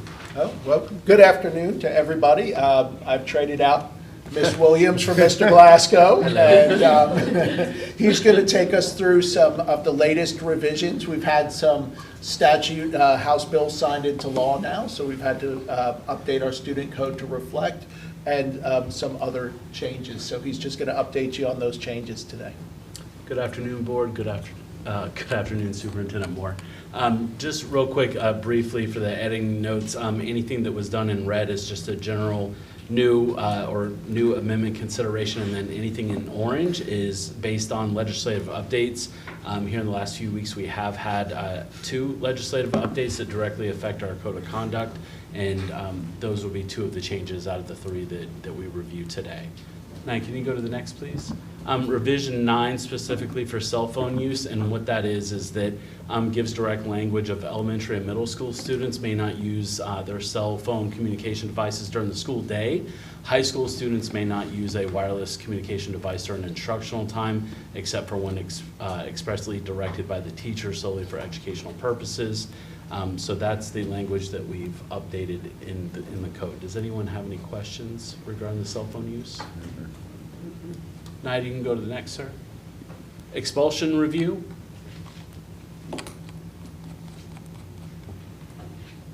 So in House Bill 1255, it gives an excerpt about providing some support to our superintendent in when students are experiencing expulsion and they're returning from an expulsion period, that the superintendent is going to work with the threat management team and assess it to see if an extension of an expulsion is needed. And what that looks like after working with our legal counsel is prior to a student going on expulsion, they would have a plan put in place. We would be using that as an opportunity to review that plan. Were they successful on that plan, and are there any outliers or pieces of information that we as a district still are seeking to help us make a well-informed decision for having the student return to our school. Any questions regarding the expulsion piece? So if you can extend it? Yes, sir. And there's no definitive timeline or to what extent. It just says that the superintendent has the authority in working with threat management to extend an expulsion. And so the legislature didn't give us any guidelines to go along with that, just other than just may? So they did put in that particular language that the superintendent would be required to provide a description of the educational services that would be rendered to the child while they continued on the expulsion. So although still vague, there are some requirements on how we would afford that child their education in lieu of returning them to campus. Okay. So is the initial expulsion term the remainder of the school year, or what would the, how does that work? So in working with legal, we ran that scenario by. So right now, current expulsion can be through the rest of the school year and up to 1 additional school year. And then I asked the question, well, what would happen if it was at the end of that year too? What would that look like? And it really takes a look at not really it being, so expulsion's a disciplinary consequence, whereas threat management's more of the safety piece of it and support piece. So if there are still things that a student needs to be supported in order to be safe within our schools, this gives us that leeway to be able to do that. Which is very important on the threat management. I believe it's critical on the threat management side of it, and really reviewing students that are coming back into our campus. Take out the extension part of it, but students who are coming back after expulsion that they've had here in our district or in another district, and bringing that through threat management to ensure that we can transition that student back onto campus safely, or are there other services that we need to look at, but also giving the opportunity for that team to look and say, if there are other services that or needs that are presented that we cannot provide here on campus to be able to provide for an extension of that expulsion with some services rendered to the student in a different environment. So where is that going to go with us with our, what policies then we're going to need to address when it comes to this, or either your operational, I'll say operational policies, if you will, or procedures that we're going to need to look at, I would think, from this, kind of how we're going to handle this, or is it going to be a case-by-case basis? But it seems like there probably should be some steps in place of what we are going to do should we have a situation like this. I mean, I don't see we having very many, but we need to make sure we've got a policy or some sort of procedure that's going to be in place that wraps around this. So we do have our standard operating procedure for threat management, as well as the Florida model for threat management, which really outlines our processes and procedures for looking at a student who may pose a threat. And so that'll kind of guide the process to see if they've met all of the requirements that we've put in place for them to safely return to the school. And so that committee will meet and make some determinations and then make a recommendation to the superintendent based off of that criteria of if they feel that they've met all of the requirements and are safe to return. I guess what I'm just saying, since it's this exigent circumstance like this, we probably just need to make sure that it's specifically targeted towards that specific incident like that or issue. That we've got someone who is, we want to extend, and we know that there's going to be some sort of legality potentially that's going to go along with that if we want to extend out that time. So we really need to make sure that we have something in place, the reasons why we are going to extend that. Mr. If I may Yes. add to that. Before, as was mentioned, the timeline for the max expulsion without educational services would be current school year plus all the following school year. I think what this statute does is it gives the superintendent and the district the option, but also puts the responsibility on the superintendent to do an assessment, and instead of just immediately admitting that student back to school with like a regular student, there's an opportunity to review what the student's status is, what's been happening, and see if those educational services are going to be delivered in a different way than traditional on-campus in person. And I think to the point of policy, for the board's knowledge of it, there may be a need for us to add language now that these extensions are available, maybe to add language that an extension will be brought before the board, just like we bring traditional expulsions. So right now, an expulsion is brought before the board. Yeah. If we're going to do an extension, that extension could also be brought before the board, or the board be notified of that extension so that that it's going to be continuing past what the board has approved, because the board is essentially approving for that Expulsion for that first whatever one. that period Yeah. is. And if we're going to extend beyond that period, it may be beneficial to bring that back as not necessarily a new one, but just as an extension, so that the terms that they agreed upon are now different. Right, and it may be helpful to think of the period of expulsion without educational services as concluded, but based on the evidence that's available, how are services going to be delivered? Yeah. Yeah. Versus just completely readmitting back to school. Well, but you got expulsion though with services too, but you may want to extend that as well. So that just goes into an issue that I think we need to bring back to us, and I do like that idea, potentially we do bring that back to us, that we take a look at that to say yes or no. Or We're at least aware of that what's this is going what on. the recommendation is. Yeah. I think So that- the bill does require that, that the superintendent write a rationale for the Sure. extension. So there will be that part where we'll have to write a rationale for the extension, and then what those services rendered will look like moving forward. And that's going to be an added piece, I guess that's where I was going with this a while ago. This will be an added piece in your current procedure. That piece would be, Yes. is all, okay. Yes. Yes. So we will get with Marcus, we'll draft up some language with Attorney Smith, and then we'll bring that through with our policies for Neola, just to say that we will bring those extensions. So we can definitely do that. All right. Any other questions regarding expulsion? No, you can go to the last slide, sir. Behavior documentation, just putting in a blurb to support our teachers and families regarding behavior tracking forms. They're also called PV4 forms, but just really giving a description of when an appropriate time would be to use it, and then when would be an appropriate time to actually complete a discipline referral.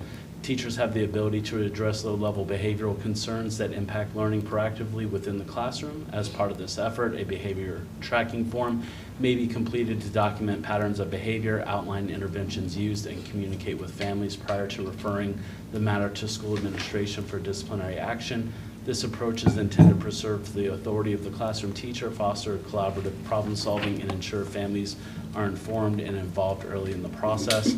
Patterns of behavior that persist despite teacher interventions may be referred to the school's administrative team for further action in accordance with the Code of Student Conduct. So there was a little bit, that just helps clarify what the purpose of that tool is within the classroom to try to address the low-level behaviors in the class prior to going any further within the Code of Conduct. Does anyone have any questions regarding this? Hearing none, anyone have any questions at all? Student code. So, I do have a question on the behavior. So Sir. when it says the teachers have the ability to address low-level behavior concern, how exactly is it being addressed? Is it by documenting it? So there's an internal document, and it's a behavior tracking form. It's based on 4 steps, basically 3 steps of intervention, and then the 4th being a referral to the office. With that, it's best practice to try to handle it in-house and build that relationship with the family, with the student. And then if those measures don't stop the undesired behavior, then more stiffer penalty or consequence would come from it. Gotcha. So this form starting with the first documentation on the form, are the families notified then? Okay, so it's a collaborative on the way up till it gets to referral. Yes. Okay, Sure. gotcha. So it gives the family an opportunity to work with the teacher and the student to resolve the issue within the classroom before referring it out to the dean's office or to administration.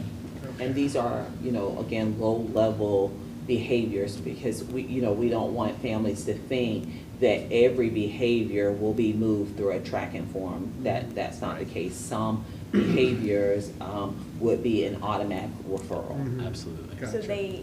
So it says they have the ability and they may. So teachers don't necessarily have to use this tracker, but if they feel that the child is having some challenges, then they would reach out to parent, hey, I feel like we should start tracking it, and we'll keep you updated. Yes, Okay. ma'am. Yeah, it's a tool for our teachers and our students too. But within that, we would never discourage our staff from, if they see a potential violation of code of conduct, we would never tell them not to report that to a dean's office. So that's why that language is in there, is that they have the ability to. So in these low level, there isn't really a consequence to the student at that point, other than the conversation with the parent? Is that correct? And then the conversation with an administrator or dean when they're referred to the office around that behavior. But beyond that, it then becomes referrals. Gotcha. And it's good documentation that, if a parent says, hey, you're just picking on my kid, if you have Yes, sir. dates and records, it's clearly documented. That probably helped the dean out too. Yes, sir. Yeah, it really encourages collaboration between the school and the family. Right. So we're all working together to make the child successful.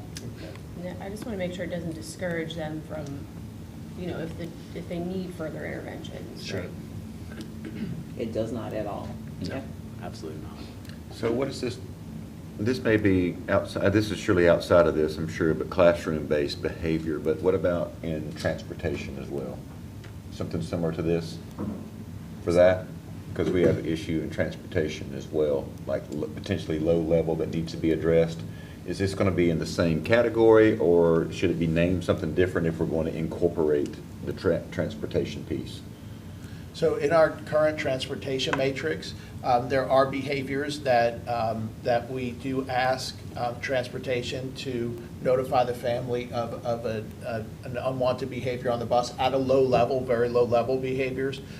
If they are higher level behaviors, those behaviors go directly to a referral. Anything that would impede the safe operation of the bus goes straight to a referral. But if there's a kid chewing gum or something, that would be an opportunity for transportation to reach out to the family, speak with the student, say, hey, we're not allowed to have any food on our buses. We ask that, that from here on forward, we don't have that same issue. And if it was to reoccur, then a referral would be warranted. Is it captured, is that portion captured in our code? Regarding transportation? Regarding transportation. Not regarding the behavior tracking piece to it. It's not explicitly wrote in I think there. that we add similar language around it. I know that there is some workshops. I would definitely get with OJ, get with Tucson on some of the things that they've been working on, and then we bring that. Yes, ma'am. Yep. And that's a good point, just because, there's always challenges on a bus. It's, they're in a bus for a long time and they want to get home or get to school or whatever, but I think tracking and then having the data, because riding the bus, it's a privilege, and if they're starting trouble and then it escalates and then it causes more issues, maybe we can mitigate with having that and then, just stop that, but yeah. Yeah, I just want to make sure that no child has fear to ride the bus because of behavior that's going on the bus. Absolutely. Thank you for that. Absolutely. Should've- Good point. I'd already brought that to you, but. No, it's all right. Okay, so any more on this agenda item here? Or is that everything? No, it's All everything. right, any other questions or comments? One last, as far as getting feedback, I was looking at the numbers here again on the 200 plus or so. 205. So we had our communication folks up here earlier. So, and we've been pushing some things out. Is this something that we can really have a focus on in the kind of the last leg to get this pushed out for families to, how we can get this, to get some more feedback? So we started the process in March, and Yep. then we did work with Mr. Foley on that, and we did a rollout of it, so that way we could kind of pinpoint where the information was coming from, so when we're sending out just generally, everyone can do it, but if we Right. did the gradual release, we could tell that our PTO and SAC meetings, that's where we were getting some of the information, and then it was to faculty and staff, and then finally it was a rollout to the whole community. So we went from approximately about 170 responses to about 205, and it's been sitting there now for about 2 weeks in that, but absolutely. Yeah, I think we can do another push to say, Absolutely. hey, we're about to bring this forward for approval. Speak now. Yeah. Hold your peace And for a we year. are getting to that point. Yes. of Yeah, I mean, we're coming to the closing feedback. final leg of this thing, so just to get their feedback if we can, I would like to make that recommendation if we could. And I just had a thought. When a student is suspended from the bus for a period of time, what has to happen for them to be able to get back on the bus? Is it just they're suspended for a period of time and then as soon as that's over, they get right back on? Most students, like if they have a day suspension that's happening, unless they've done something egregious, sometimes there is a need for a conference with the family related to safety on the bus. But typically, once they've served whatever that consequence is, they are allowed to return to the bus. I was just thinking that if there was, if we had a static, video that had what we expect on the bus, right? And that, if they are suspended, they have to watch that, and just a parent needs to certify that they made sure their child watched this video to remind them of what we expect, something that they have to do to get back on the bus, right? It's not just so that they get kicked off and then they're just back to doing the same thing again. Just a thought. Absolutely. Yeah. We can definitely have So- that with so- the teachers' conversation. For sure. A lot of times with the out-of-school suspensions, there are other interventions that'll be provided as well, like a seat change, identified new seat on the bus, usually parent contact, student contact, depending on if it's an issue with another student, there may be mediation involved. So usually with an off-the-bus suspension, there are other intervention components that are identified in the matrix to address an ongoing behavior. So it's not just that punitive exclusionary practice. It's, and what are we going to do? Sometimes it's a safety plan goes in place before they return to the bus. But to Ms. Moore's point, if it's, just, this repeated egregious behavior, it may just be one day out and then they're back. So- Right. Just, it's just something that the parents now, we have them accountable too, because they said, listen, I made sure my child watched this video, and now they're up to date on what the expectations are. So they, after that, saying, oh, I didn't know, I mean, these days you could probably just take the student code of conduct and put it in ChatGPT and say, make a video about this, and it will make an automated video.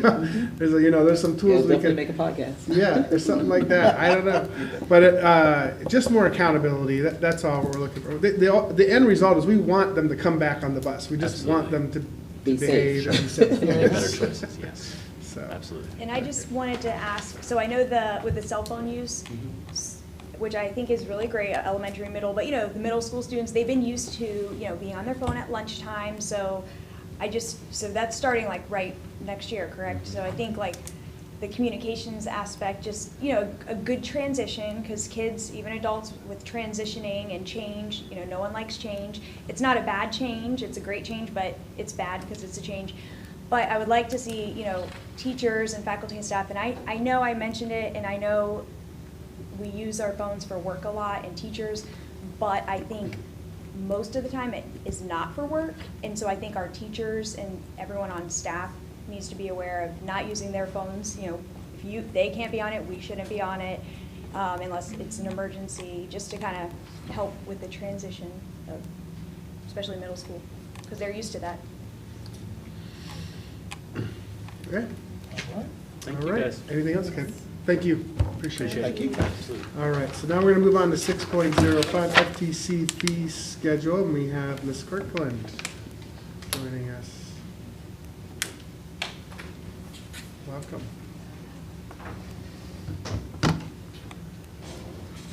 Good afternoon, Chair, Board, Superintendent Moore.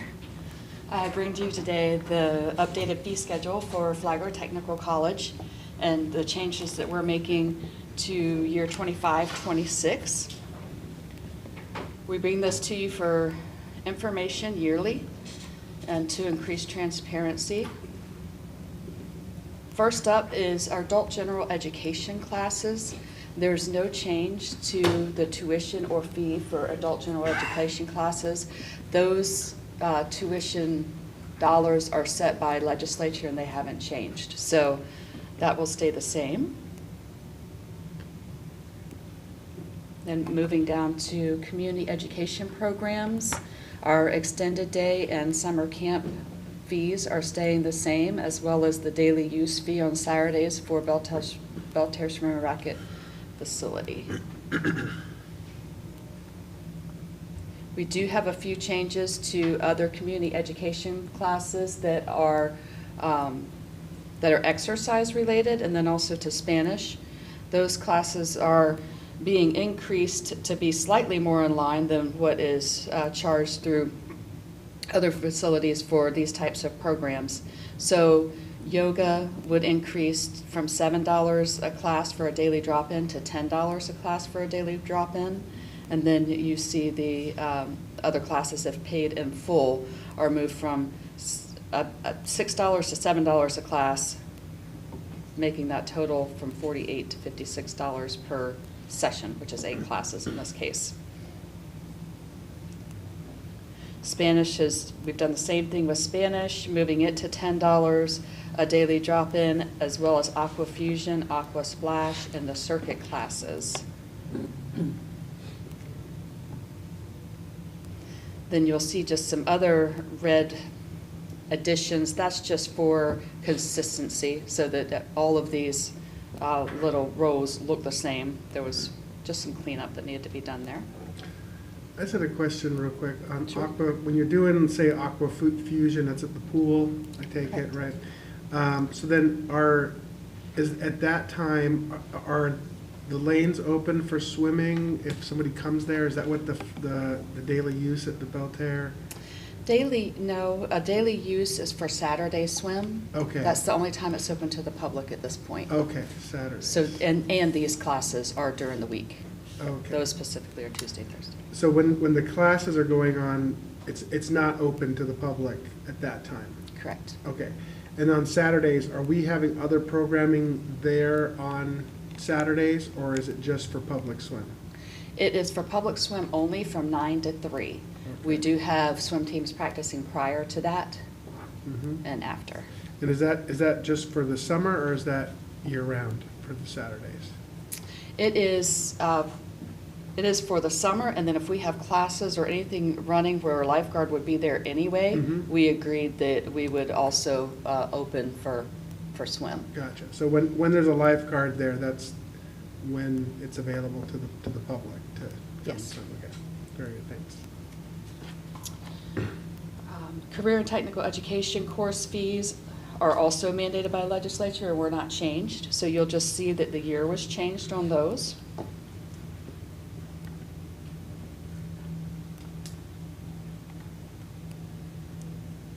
And then the workforce education tuition and fees, that exact amount is listed for you with just a change in the dates at the bottom.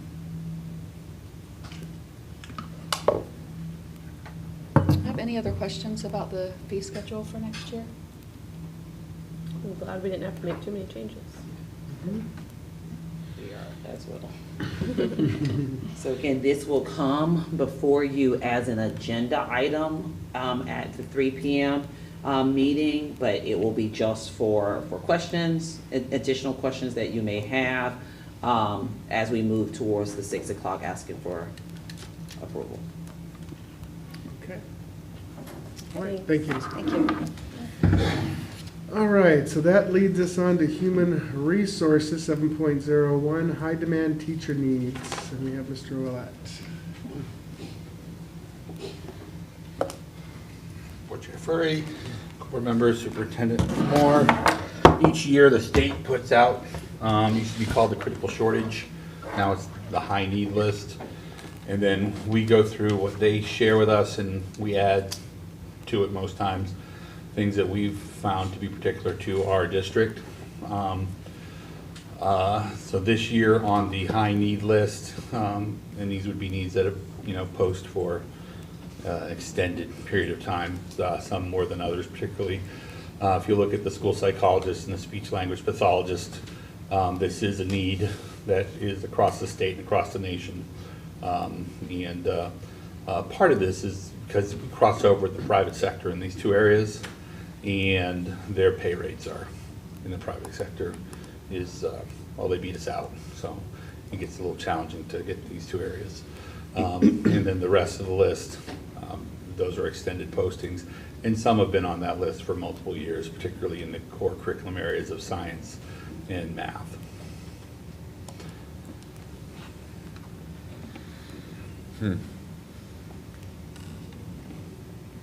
How many vacancies do we have in that right now? Do you know that? Right now, I probably should have scanned it for you. I did not scan particularly for that, but I can get you that information in an email before board time. Okay. Okay. So this is just we're just reporting to them. It's required reporting, and then the state, they process it as well, just to kind of see where the districts are. I will tell you anecdotally, we're much better placed than we've been since before COVID. Okay. Good to know. Okay, so then we'll move on to 7.02, school choice specialist. Dr. O'Brien. Oh, hi, Mr. Finelli. And there's Mr. Finelli on the other side. Nice and warmed up for me. Good afternoon again, Board Chair, Superintendent Moore. So what we have before you is a new job description for a school choice specialist. This position is really, we are seeing a need to have a person who is dedicated to ensuring our students and families are able to have clear, timely, and supportive guidance when they're navigating all of their educational options within Flagler County. We want to ensure that this person can provide personalized support to those students and families in a way that can best meet their needs as they are navigating these traditional and non-traditional educational pathways. This particular allocation, we already have a student engagement specialist in the student services department. That position has been vacant for a few months now. So this is not asking for a new allocation, but rather to flip that current allocation to doing different duties that we believe will better suit our needs as a district and for the community. And I think also allow for us to hire someone into the position as well. Yes. And this is a transition that several counties, Miami-Dade was probably the first, but several counties have kind of trying to get ahead of the curve on where we are with school choice, so that we have, for lack of a better word, a liaison, so that when somebody is looking at availing themselves of different choices, we can make sure that we clear up any misunderstandings as far as what we offer and as opposed to what our neighboring folks offer and why we offer it. And because sometimes if we aren't in front of the information, the void gets filled with Facebook and other places. Some of the main differences between this position and the allocation that it replaces are an increase in educational requirements and experience. So this is a professional position, while the current one is, the current allocation was clerical and really was just dealing with home education, paperwork, notification, kind of a liaison just for home education. So it expands their duties and their capacity. How long was that role vacant for? You said a few months? We've held it vacant until we, a few months until we decided like kind of where we wanted to go with that role. Mm-hmm. And but prior to that, there was turnover. There was turnover in that position. Yep. And it there is definitely a skill set that is needed for the individual, because whereas years past when that allocation came on, it was really just processing the paperwork of individuals who are on home education, you know, making sure that they were submitting their portfolios in a timely manner, all those types of things. And now what the expectations are completely different. There's still that portion, but really when a parent comes in and they're wanting to do a hybrid, to your point, or they're wanting to go in a different different direction that maybe includes us or maybe it doesn't include us, having that person be someone that can provide them with proper guidance on, okay, here are, you have your choices, here's what this looks like, here's how you get registered, you want to take these courses. I mean, it is very complex. I mean, we look at home education and dual enrollment, and we look at students who are on the PEP scholarship, and if they're wanting to take courses with us, and how do we set up for invoices for us to ensure that we're receiving proper compensation for the courses that they're taking with us, and all of those things this person would be doing. You know, being that this is somewhat new, I mean, the way that it's structured now anyways, you know, does a person like this exist out there that has this wealth of knowledge to facilitate this? And if not, how do they stay informed with continuing education and so on and so forth? So definitely not under the knowledge requirements of the prior job description. And that's part of the reason for this is we do need to find somebody with that level of education and that experience and knowledge with the education system. But to your point, it's growing and changing every year. I mean, we work hard to stay abreast of all the new legislative information and the changes that are made. And it's to our families in a lot of ways. Sometimes they're making decisions and those decisions aren't fully informed regarding the outcomes of what could happen. In some regards, they may not be able to get a standard high school diploma because of the decisions that were made. So I think it really is important that we have somebody that is able to answer all those questions and clearly walk them through virtual to school choice to home education to a blended model. But to your point, it's very difficult for even us to stay up on And I it. think someone that's going to be a champion for that. But to answer your question, I do believe that this will be a position we are able to fill. What I'm excited about is that this position, unlike many other positions in public education, it is looking at degrees, multiple degrees, right? This person could come, this could be a current teacher or a former teacher. This could be someone who has worked in communications with a district, and so they've learned how to get this they've learned this information from creating the content and pushing it out. I mean, public administration, human resources. It could be someone who has come from a collegiate level, and so they are experienced with this type of process of registration and enrollment and how to create an a la carte type of educational experience. So I do believe that the person does exist, but in order for us to really get the best candidate, I think we needed to open it up to individuals who may not be coming through a traditional route in education. Well, the way I kind of view this too, this person should be the oracle of, Yes. right? Yes. If we're going to have this role, that's our. If we all have a question, we're going to go there, and they're going to have the answer, right? Absolutely.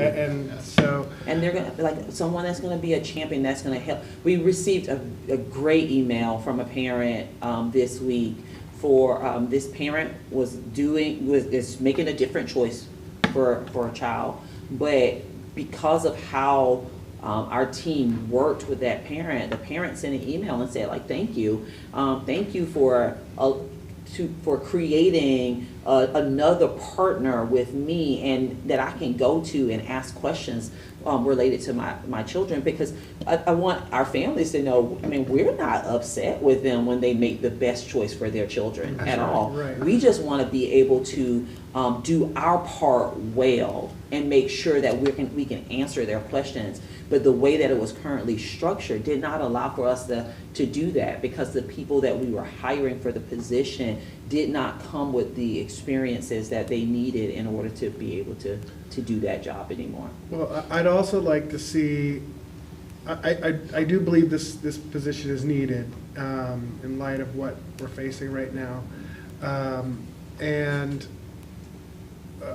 but I do want to. I want to see here that, using like PEP, for example, like as we engage that platform more and are able to articulate the services that we can offer to our choice families, that could also be where that could be directed, right?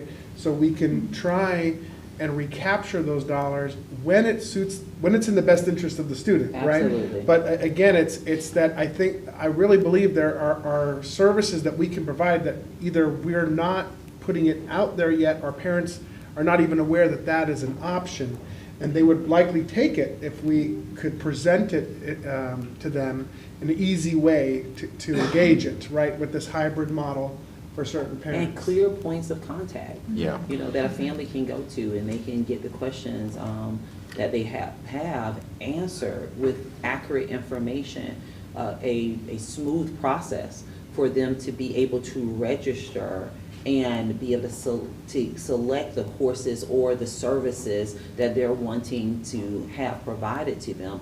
All of those things have to be done in a way that makes it actually accessible to the students, and I'm very excited about this position. I see this person out also in the community and building relationships with individuals. You spoke to co-op parents, to be someone that would be a liaison to say, again, we're here to add value to ensuring that our students are getting the best education possible. And for some of them, that is going to look like a mixture of many types of educational opportunities. But we have to be able to do that in a way that allows us to be a premier learning environment, right? Because there's a lot of reporting that goes into this, and when that reporting is not done accurately, there are issues for the parent and there are issues for us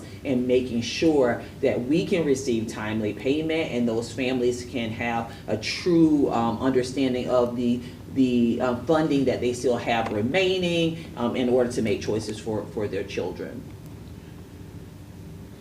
Is this person also going to be your liaison or work with you when we come to the issue that we had, or not an issue, but our moving away from the 90% to, you making those choices and looking at each school specifically of where we are on that school choice as well? Is this going to be your point person for that as well, I would assume? Absolutely. Absolutely. So I think, again, that goes back to what we heard related to that particular topic, was making sure, of course, we're being transparent. We've got this person, this is one that you go to. This is one that's going to give us a lot of the information, not that we don't already have it now, but this is really our point person related to just specific school choice. So I like that. Yes.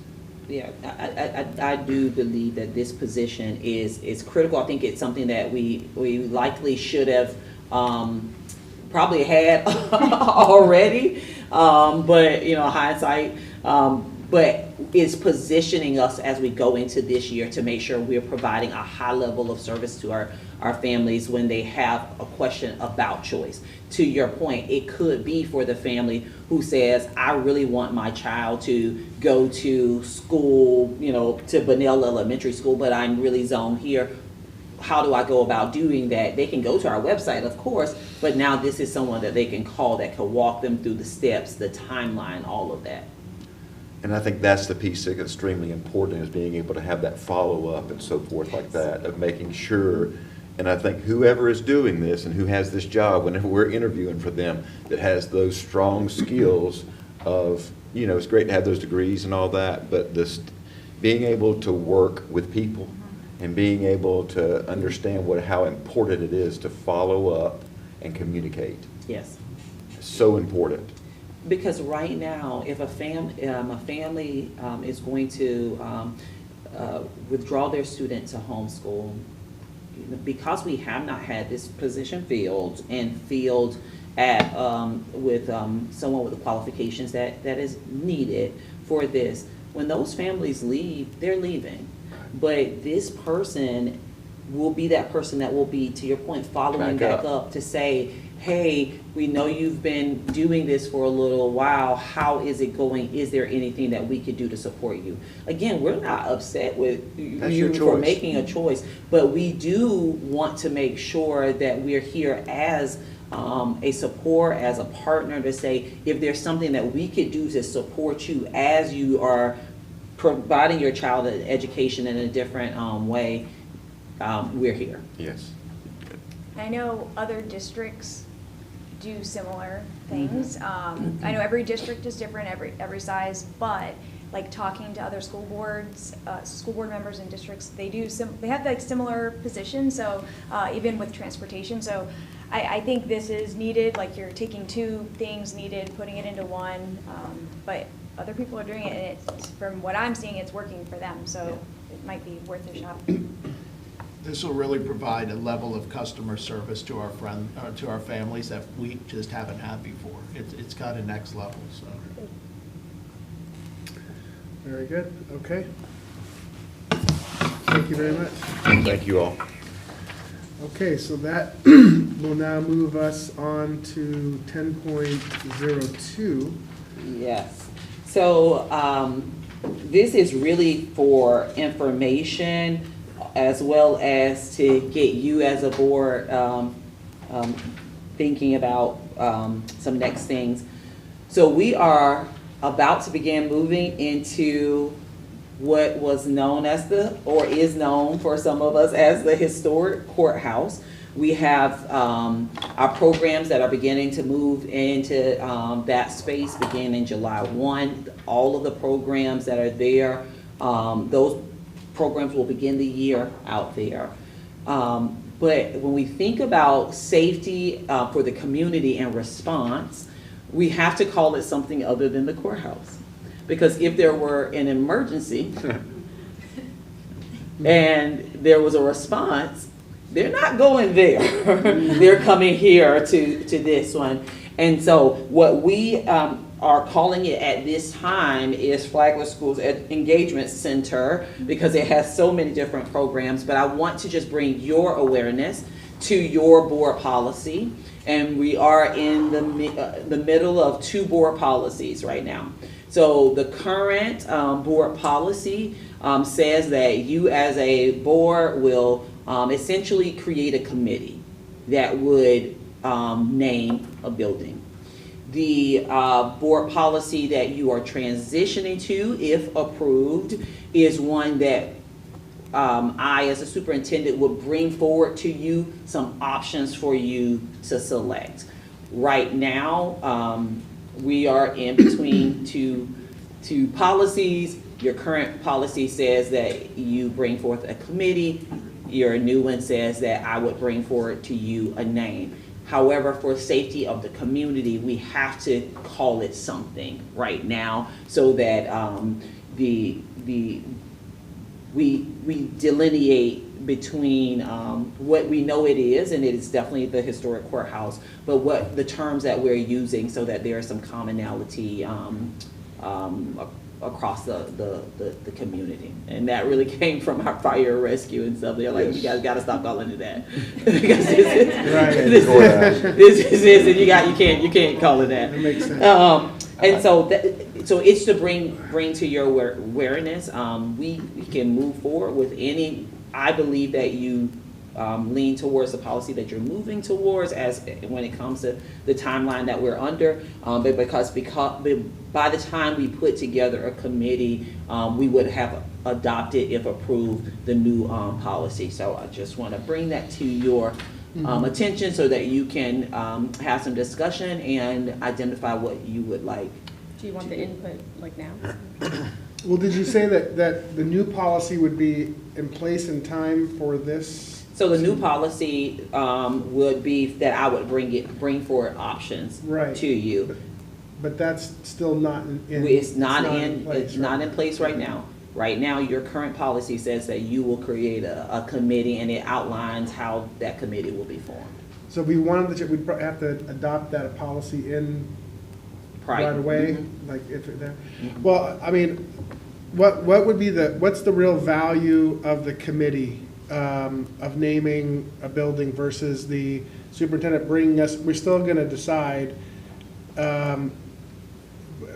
I think if it was a school, I think that the community definitely wants to have a lot to say. But for a lease, a temporary lease, I don't. So it's a lease. Yeah. So so maybe if it's on a it's a leased building, then there could be an exception made there. And we can go either way. We just, if you want to form a committee, we can definitely do that. We can bring. We can do that.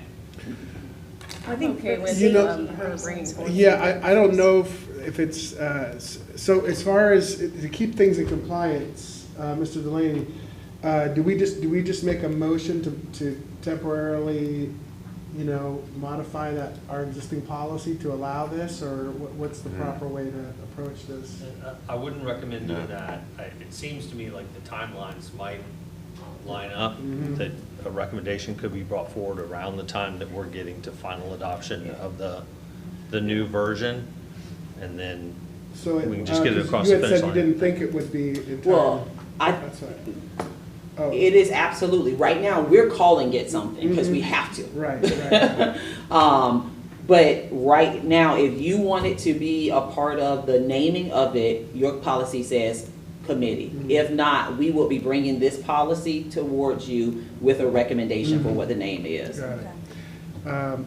I don't have any problem with the engagement center personally, unless you guys.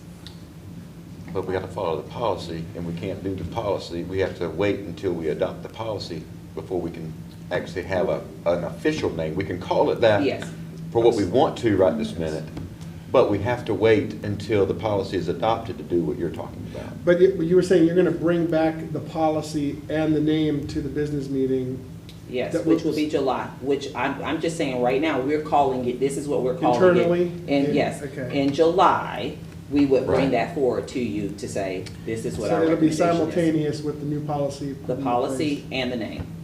So I guess what what we're doing here is, in the future, that's how it would be. Right. So no more committee would be required from here forward if we do that, so. Now, like, let's say we build a school, what's our, would it be the same thing, or the board would discuss that? The current policy says that I would bring forward to you names.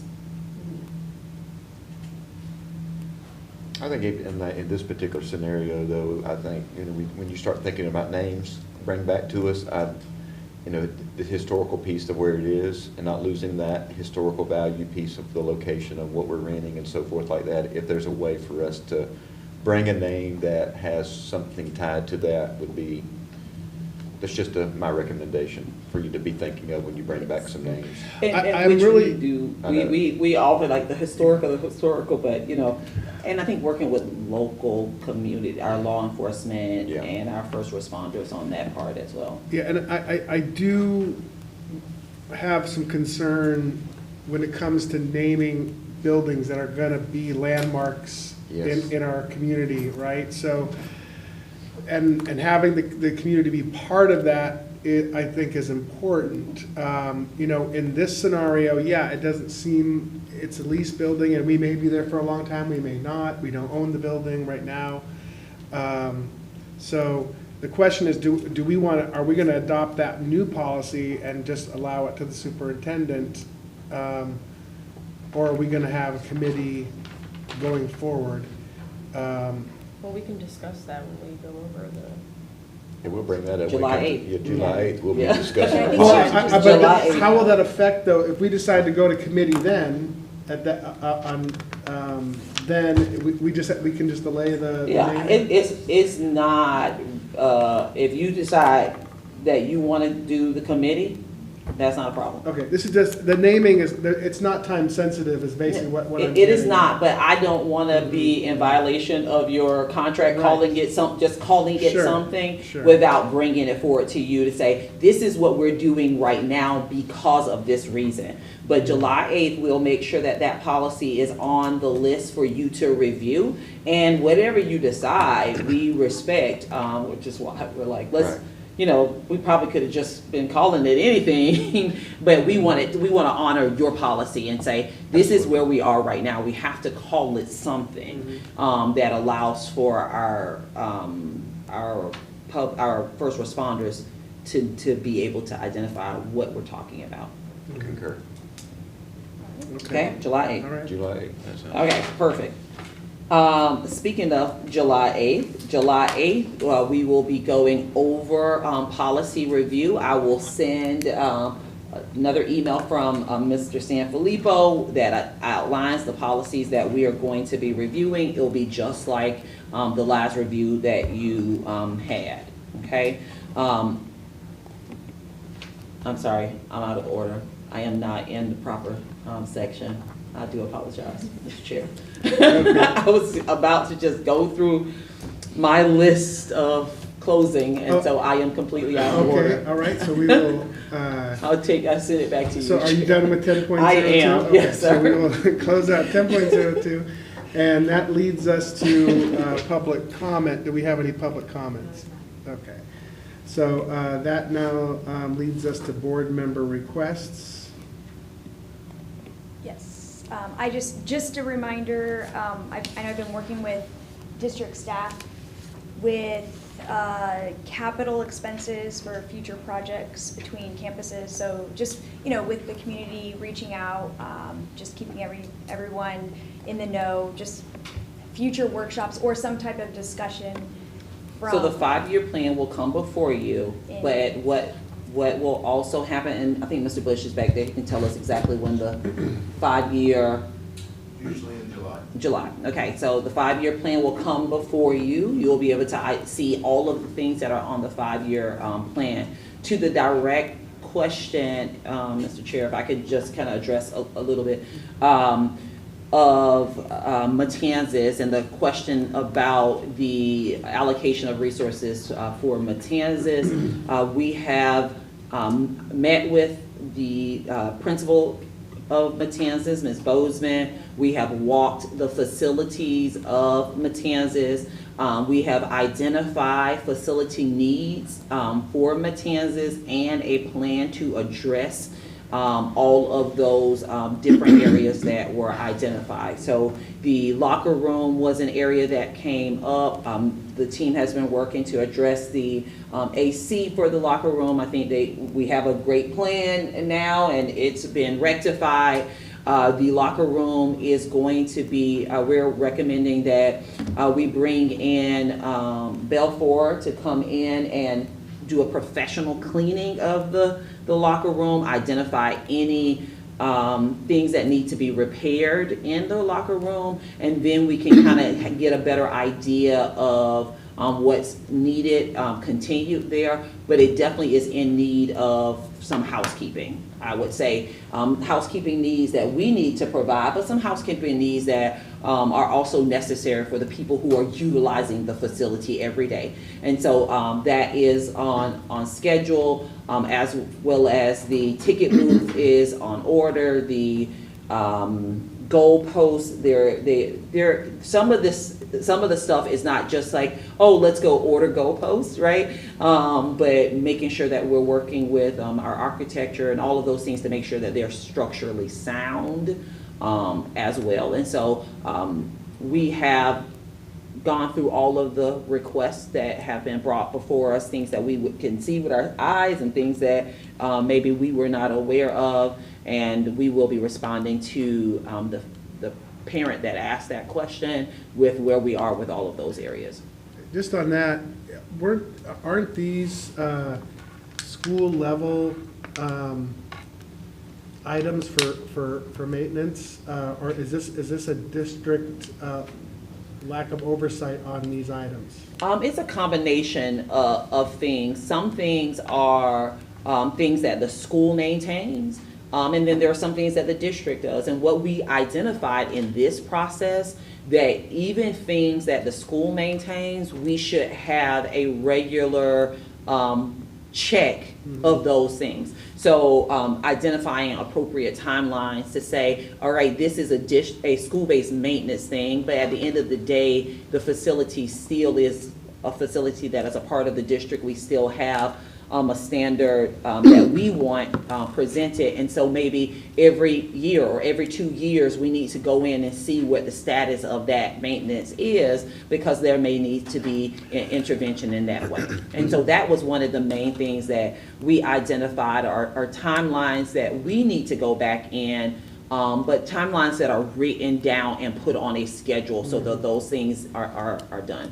Yeah, that's good, because we don't want our buildings to fall into deferred maintenance because a school prioritizes something else over that. Absolutely, So absolutely. I think that's a good practice to implement there. Do we have an asset maintenance GIS system? I'll just use GIS for a way of tracking that, for us to get the notifications that all of our assets are tagged and how we want to check. I probably should know the answer to that question, but. We currently use the master library, which is our work order system, and we have the assets in that. I'd love to say that we have every asset in there, we track that, but that is an ongoing thing that we have to keep up with as far as tracking it. How easy is it for us to get the notifications that, okay, if I'm coming up on, it's time for whatever to be done, how am I getting that notification without having to go to it? Are we getting alerts to say, okay, these things are coming up in, this month? No, we have to look at them to be able to know, and mainly what our assets that we have in there are heavily in the air condition, the equipment on the air conditioned side. The roofs and the buildings, we do that. We have a spreadsheet that we keep track of based off of when they were installed, how long that they're, usually the warranty, or how long they're good for, and it changes colors when we get close. And we put that also in our plan when we're building that out.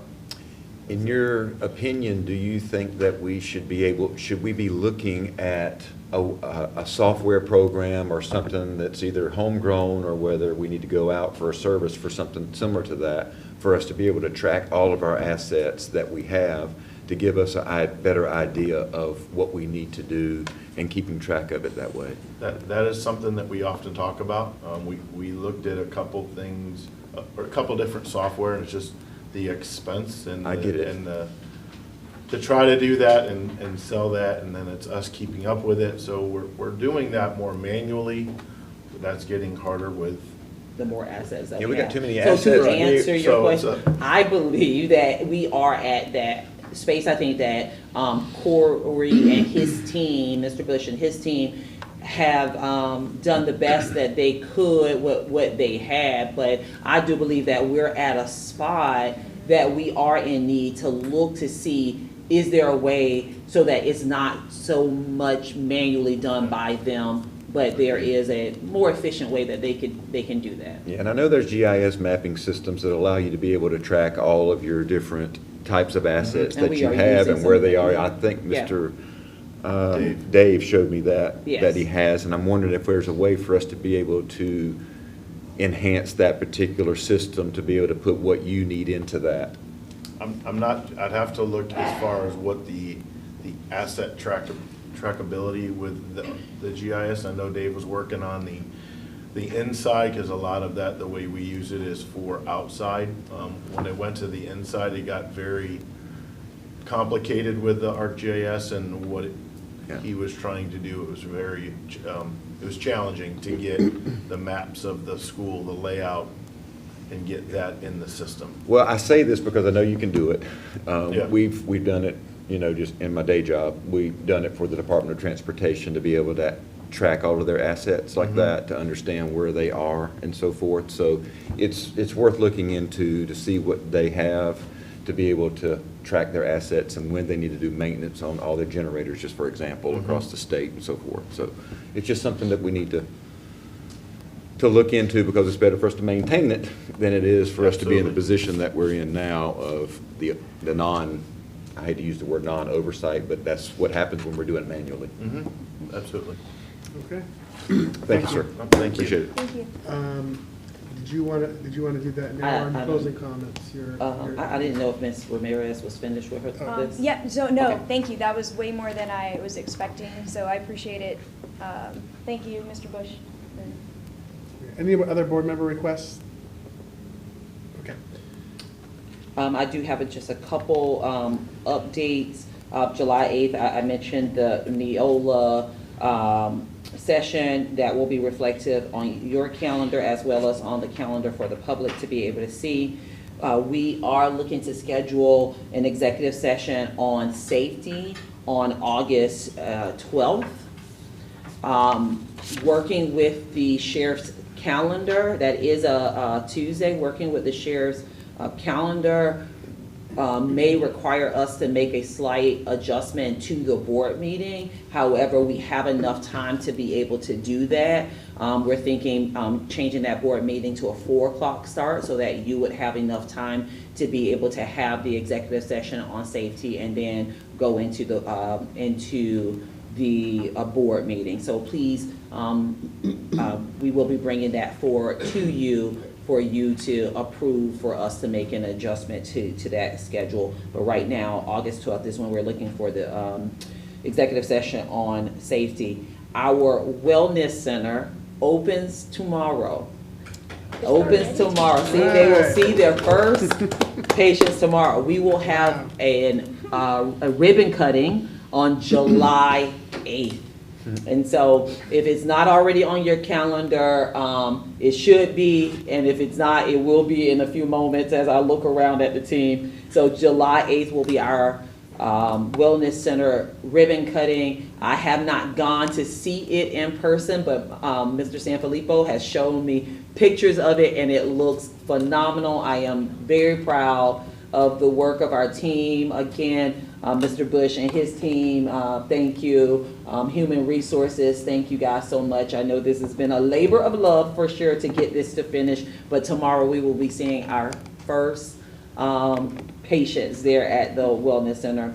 And then I want to just bring to your awareness, July 4th will be the parade on Flagler Beach. We will be in that parade, so we hope that you, as board members, will join us. We do have a team that's working on a float, Mr. Bush, jack of all trades, Mr. Bush and Mr. Foley, as well as Ms. Frederick from FPC, Carrie Henderson. Just they're working to get us something more than just having our school bus. Say, actual float. Yes, we're working to do it. Okay. We're working to get it done. If not, we know our transportation team will be Old Faithful and have our bus there, and we will have it decorated. But we are working towards that. So July 4th, parade. July 8th, our Wellness Center open ribbon cutting, executive session, and then July 8th we will also do our Neola board policy review. Those are all the updates that I have. I'm just curious, are people taking appointments? Are they signing up? Oh, they are. Okay, good. We are booked into July already. Wow. 200 appointments. That's really good. Yes, yes. Great. And So, not just me 200 times. yes. But to say to our employees, please, please, please utilize this benefit. It is a benefit that is going to help and support us as the board and our unions work together to help drive down our insurance costs and get it to a more affordable place. And I just want to give recognition to the individuals who serve on the insurance committee. Those individuals have been meeting just so often, and I just want to say thank you to them. Thank you to the board for working to get our insurance to a place that it is more affordable, but also to enhance the benefits that we are offering to our employees. So it's going to be a great day. Get your appointment scheduled. Very good. All right, so we'll move on to closing comments. Does anybody have any closing comments, Mr. Ramirez? No. Okay. I'll see you all tonight. Mr. Bars? I'm good, sir. Okay. And any other comments? See you tonight. All right, this meeting is adjourned.